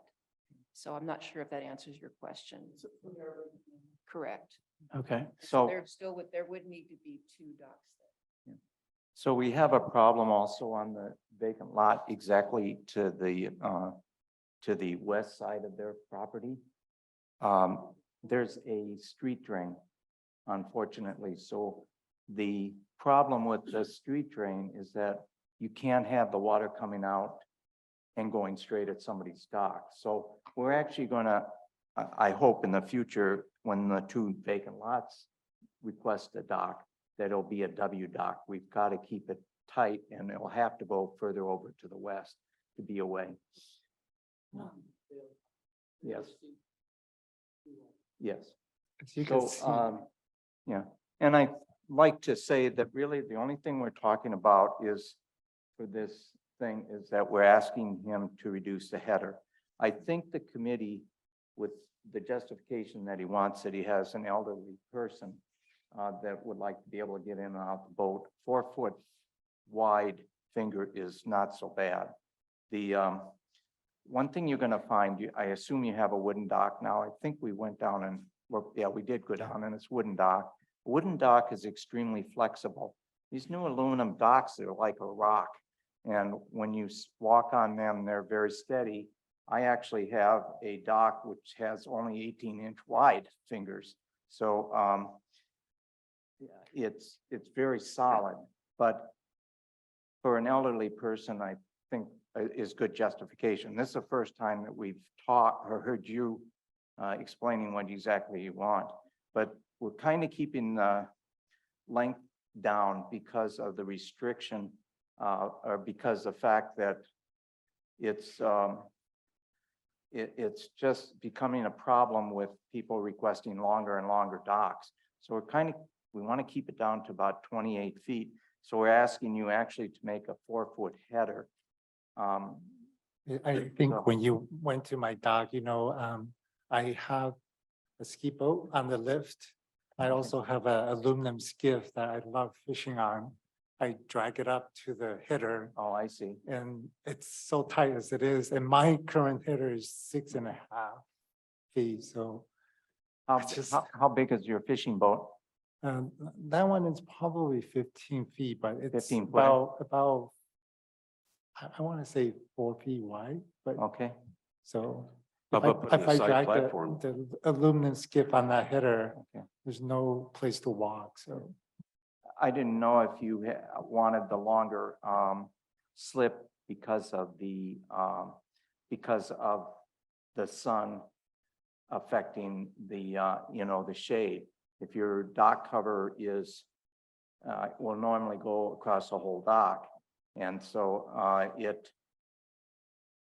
with your situation, you have the rear of your dock is actually facing north. So a lot of the members in the community or people that have docks have a problem with the sun because their dock faces south. So with, they usually able to put cantilever the rear of the dock cover to be able to get good coverage. But in your particular case, because of the way the sun goes lower to the south, you should have pretty good coverage without having a cantilever. So It wasn't my concern about the sun. It was really, I fish on the little skip myself, so I know when I go through the back rear end of the dock, if the motor is sticking out, I thought it was more dangerous than safe to not have a bigger dock. And it's actually cost more for me to build that bigger, a little bit longer dock. And the lake, we really on the little bit recessed part of the big channel of the East Bay. So really there's no space issue whatsoever. And my like 2031 is not setting any precedent. There's a lot of bigger docks on the lake than mine. So that's why I listen to expert. I'm not expert on this. So I'm just trying to build something safe and solid and something that will last. So I could use and my family could use. The space problem is going to be more the committees because we don't know exactly what angles we'll have to put the other two docks as soon as they build. And we don't want to have to move yours to accommodate other people that deserve docks also. But if you look at my design, my new dock actually is even more to the east side. We're actually giving even more space than my existing dock. And if they're gonna build anything, that's gonna take up my whole lakefront before they even come to my dock. If you look at my dock, and if you see my lakefront, that's my whole lakefront yardage. They have to come all the way before even consider impeding into my new dock. So We actually have docks that are in front of other people's homes because the coves they're in just didn't have room. So we've had to do that just because everybody's entitled to something. yeah, that's why we made a concession and did move the dock all the way. And this is the new drawing.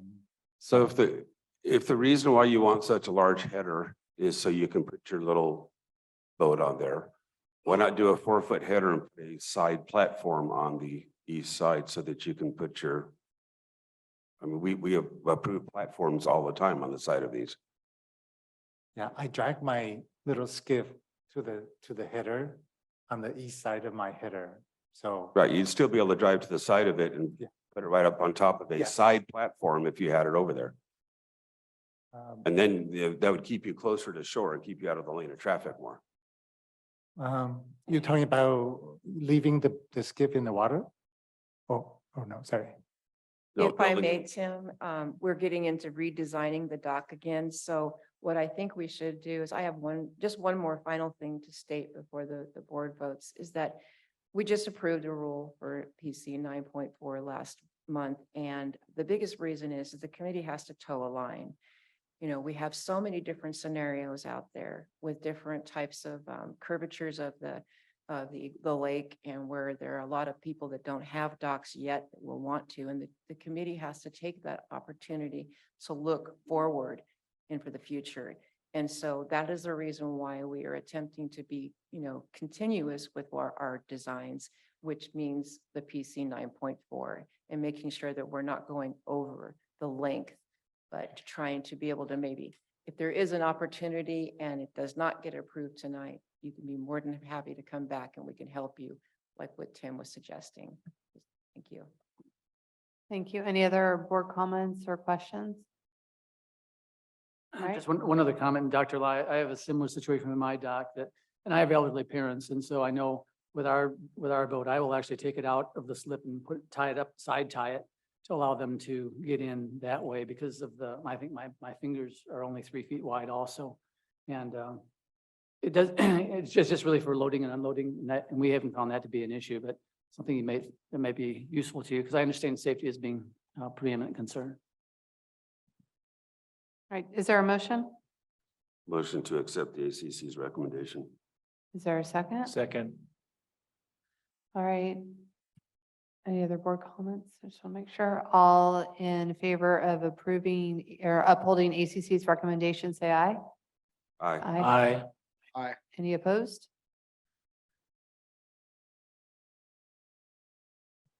Thank you, Dr. Lai. So Dr. Lai, if you wouldn't mind just calling us tomorrow and we can actually establish an appointment where we can help you to help in the next phase. Okay? To Thank you. redesign it? Or? Yes, to give you suggestions. Okay, thank you.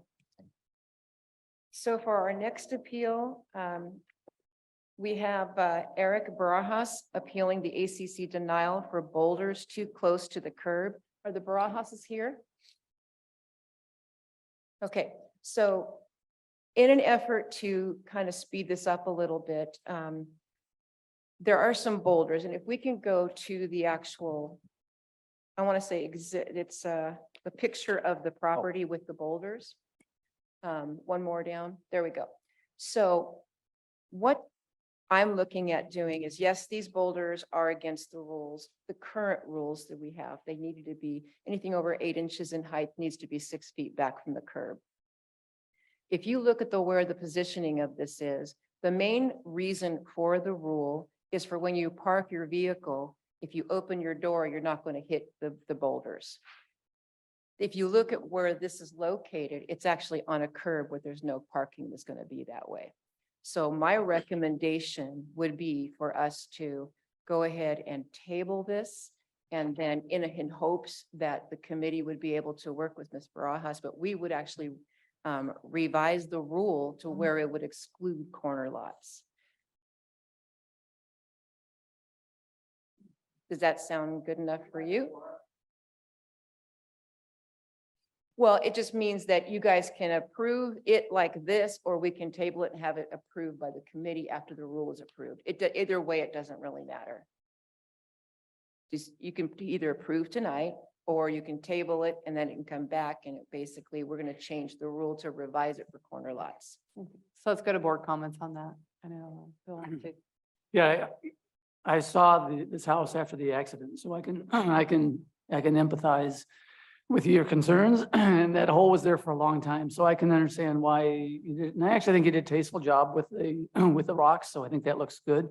So I can sympathize with what you're trying to do for your house and your family. And I certainly think it's a great, I like the idea of let's try and look at if the intent, it's not, there's the letter of the law and the intent of the law. And the intent of the law is, hey, we don't want to have people open their doors into a rock, but no one's going to park on a corner. So I think that's a prudent way to go forward. And so I guess I would advocate for keeping it the way it is and modifying the rule. Any other board comments? I would agree with Bill. I think it's tasteful. Safety is the issue here. I don't think it's impeding anything, and these aren't permanent. I mean, you can move the rocks. So if for some reason, we have to use that property for something or digging or whatever in that realm, we can move those rocks. So this is not permanent. This is completely different than putting a wall or a palm tree or anything like that in this position. So do I hear a motion? I just make a motion to leave the rocks there and move forward. Do I have a second? Second. All in favor of, I guess, allowing the rocks to remain there? Say aye. Aye. I do want to apologize that you had to sit all night long and you didn't even have to speak.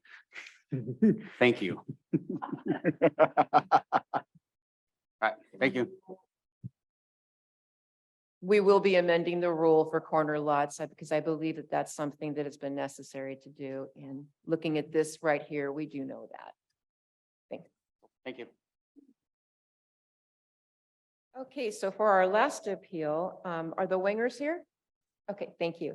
So Michael Wenger is appealing the ACC denial for concrete in the front yard. I want to point out that this project has already been completed.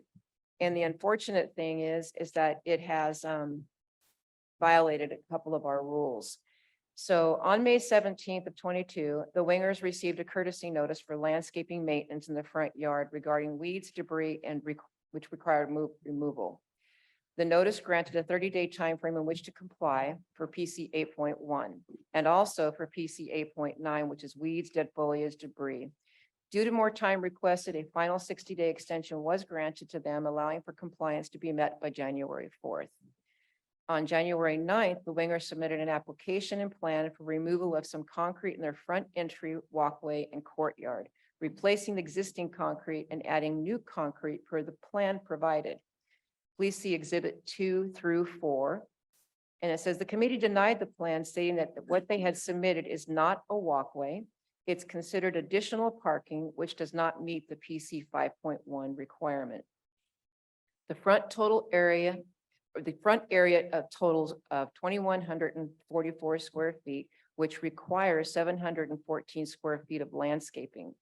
The Wingers are including the courtyard area in their calculations, and according to PC 2.4, the front yard definition excludes the courtyard because that area can be enclosed for use for habitable area. If you would like to go to, so that you guys see what I'm talking about, exhibit. There's a lot of exhibits here. So the exhibit number 2.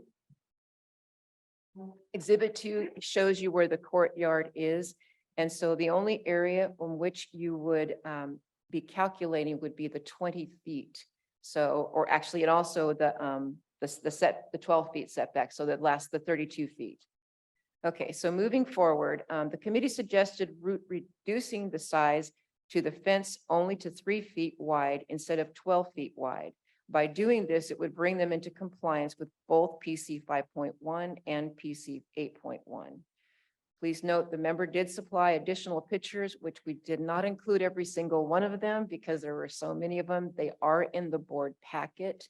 But what we did include in here is, if you go ahead and go to exhibit 5 actually shows you the overview.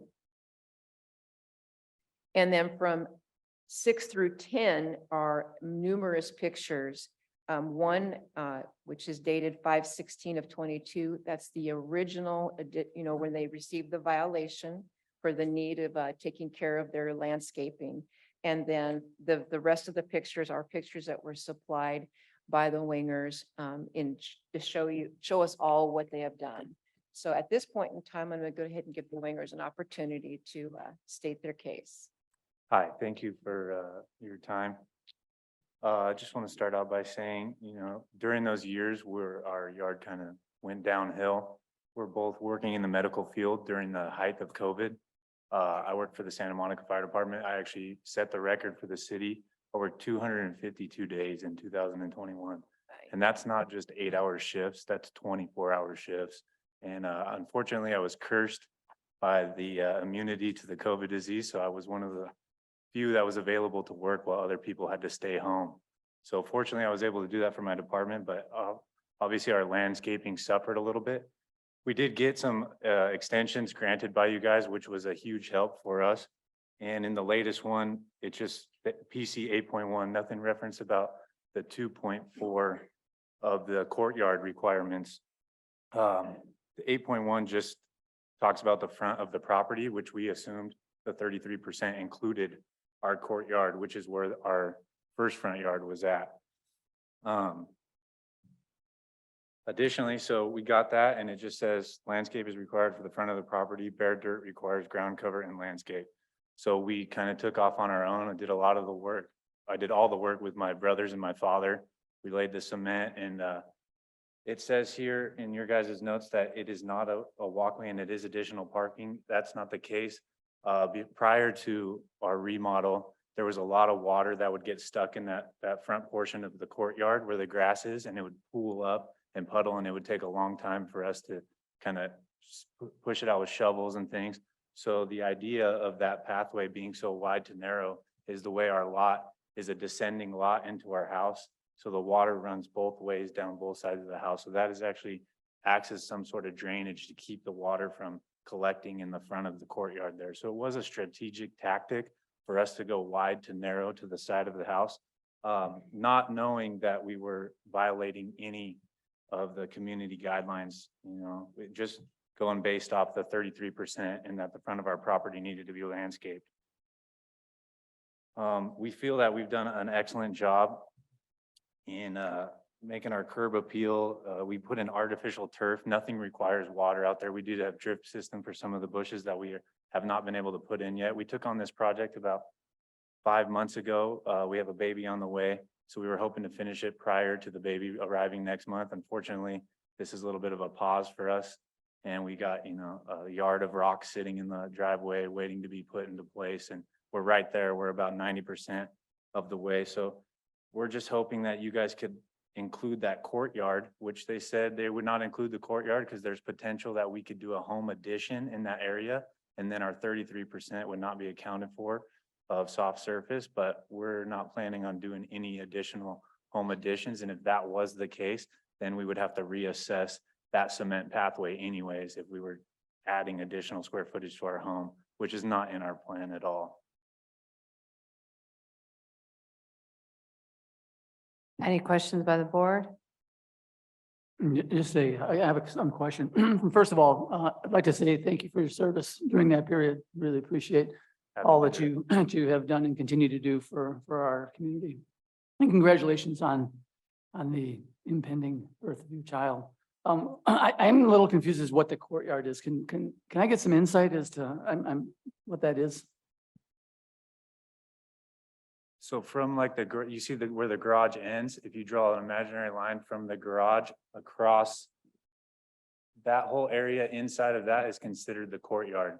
So none of that counts to our 33%. And We have 600 square feet in that spot. we only need an additional 200 square feet to meet the requirement. And we have,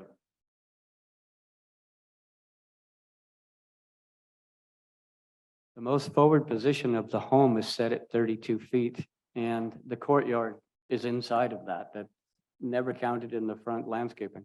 yeah, we got violated for 8.1 and nowhere in PC 8.1 does it say anything about a front courtyard compared to a front yard. So one of the things that I would like to point out is that if you had not done this without approval, we would have told you all the rules that you might have been in violation of. So that's number one. Number two, it is up to the member to know the rules because one rule will have an established marking of what it's supposed to be. But there's also other rules that you might have to also, it could be the 6 feet, making sure you have planted trees 6 feet back from the curb. And You know, we there's were just, aware. there's side setback rules. Not one rule is going to indicate everything that you're going to need to do. We were aware of all the rules, the 33% of the landscaping. The only rule that we're not aware of was the courtyard rule. And I didn't study the planning and compliance thing, but I did look over it and I wasn't aware of the 2.4. And, you know, I can't be expected just because I live here to know all those rules. And I understand that we should have came to you, but we were given a time constraint and we started on that process as quickly as we possible. You saw the house before. It was just dirt. You know, we wanted to get that situated as quickly as possible. Yes, I understand we should have came to you guys and asked for permission prior and make sure that we're dotting all our Ts or dotting all our Is and crossing our Ts, but unfortunately, that's not what happened. You know, we thought we were doing the right thing and I feel like the only rule or the verbiage that we missed was that courtyard setback, and that's based on if we do an addition to our house in the future. If I may add too, in addition to PC 8.1 and 5.10, I'm sorry. In addition to the 8.1 and the 5.10, there are actually definitions that identify what the front yard is and what qualifies for a front yard.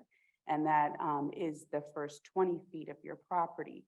As I'm sure you're aware, your property does not begin at the curb. There is a community setback, which is also in the definitions, which is the first 12 feet measured from back of curb. So what the committee has done in practice is to allow for that additional 12 feet of the property or of the POA's property to help you obtain the 1/3 requirement. So although they cannot count the courtyard, and the courtyard is because just what you had mentioned prior, you can build an addition. Your house can be built right up to that area. And you may not plan to, but you may sell your property and the new owner might plan to.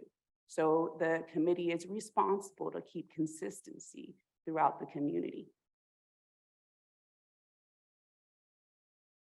Is there any way then, like, if we were like to get an acceptance because we've done it looks potentially so well compared to a lot of homes in the community, that if we were to build out, obviously we'd have to come to you and get an okay and go through the process, that this could be accepted as is for now, but if we were to move forward and plan into the courtyard, we would have to reassess everything and change things to meet the conditions.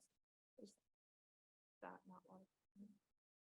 Just if I can make a comment, the committee approved it was called a pathway. And you can see in on item 2 or attachment 2, that is the actual plan that we looked at. We figure pathway is about 3 feet wide and it ended up being 12.5 feet wide. That was for the drainage. So when the committee did go out there and meet with them at the property, and I kind of hinted at what could be done. And the solution for this is we're only looking it's specifically, by the way, in section 2 defined what the front yard area is in the front yard, which is a definition section. But we only need to go 32 feet back. So what we talked about out there, and it's very hard to see because this drawing is not in number 3 is not very accurate, but their fence is 32 feet back. And if they just narrowed, when we went out there, we took and measured, if they made the initial pathway 3 feet wide and cut off the lower part here, just over to the fence, that they would gain enough to meet 8.1 requirements. Now, you're gonna probably say, well, how are they gonna get to their parking area that they have in the back? Well, the thing is, they could put, there's materials they could put in called landscaping, certain landscaping materials that could go in there in that spot. And they could drive over it, but they cannot park on it. So removing a small section there would actually meet the requirements of PC 5.10, meets the requirements of 8.1. And that, to me, is a simple solution. You know, that's all the committee's asking. With no disrespect, it's not simple to cut concrete like that. It's very hard to do. It's time consuming. There's a lot of money invested in there, money that, you know, we don't have a lot of. So I mean, anything's possible with construction. Yeah, I could pick up the whole house and move it somewhere else if I had the money to do it, but you're talking about ideas that are not as easy as you say. Cutting concrete is very difficult, especially concrete that was poured in 1982. I don't know what's under there. I don't know how much rebar they put. You could potentially ruin the whole slab by cutting out one piece. I'm sorry, I don't mean to be disrespectful, but that's just not as easy as you're making it sound. But even like the front area that is the 600 square feet with the grass and the rocks, if that was considered part of it, then that's extra landscaping that would have for that 1/3 requirement. You're about to say something, Tom? Well, I have a couple issues. You know, you say you don't park there and it's not planned for parking. If you look at Exhibit 5, before you even did the work, there's cars parking in that dirt in that area. There's not. There's a boat overhanging it, and that was the day that I was doing some washing on the side yard. I apologize, just the wheels of the boat are on the A boat. driveway. So we did not get a permit before this work started, right? And then, yeah. So it's the landscaping that they haven't met. And it's also the potential risk of having it something parked that's going to block the front of the home. Those are the two PCs that we're looking at.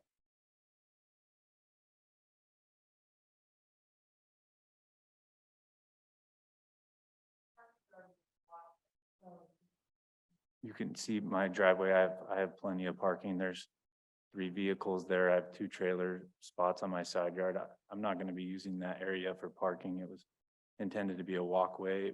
The widening, like I said before, was for the drainage over that pooling water that was pooling on the lot from the prior construction.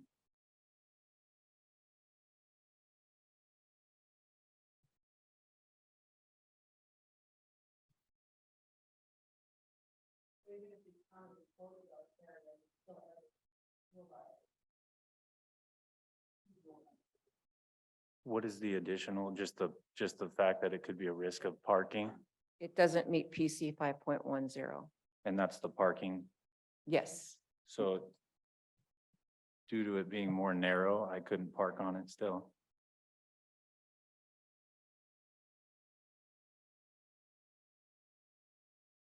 You know, unfortunately, these are really hard.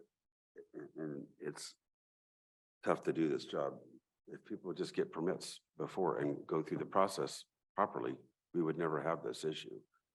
And it really stems from that original point.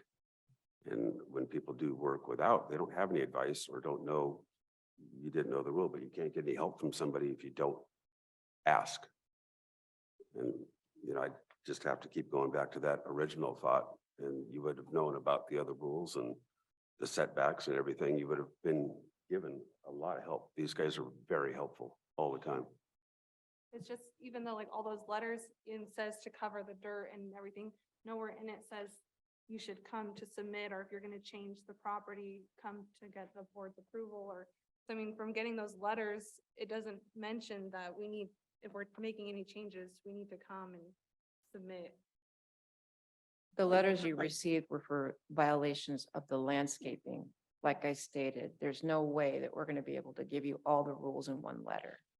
Then we got those and we wanted to fix them, and so that's kind of where we ran with. We just assumed if we cover the, and we just look at what's around in the community with mimicking, that we were gonna be okay. It wasn't intentional to try and go around it. Had we known, we would have done it. And now we're just. Yeah, this is a tough one. Any other board questions? All right, is there a motion?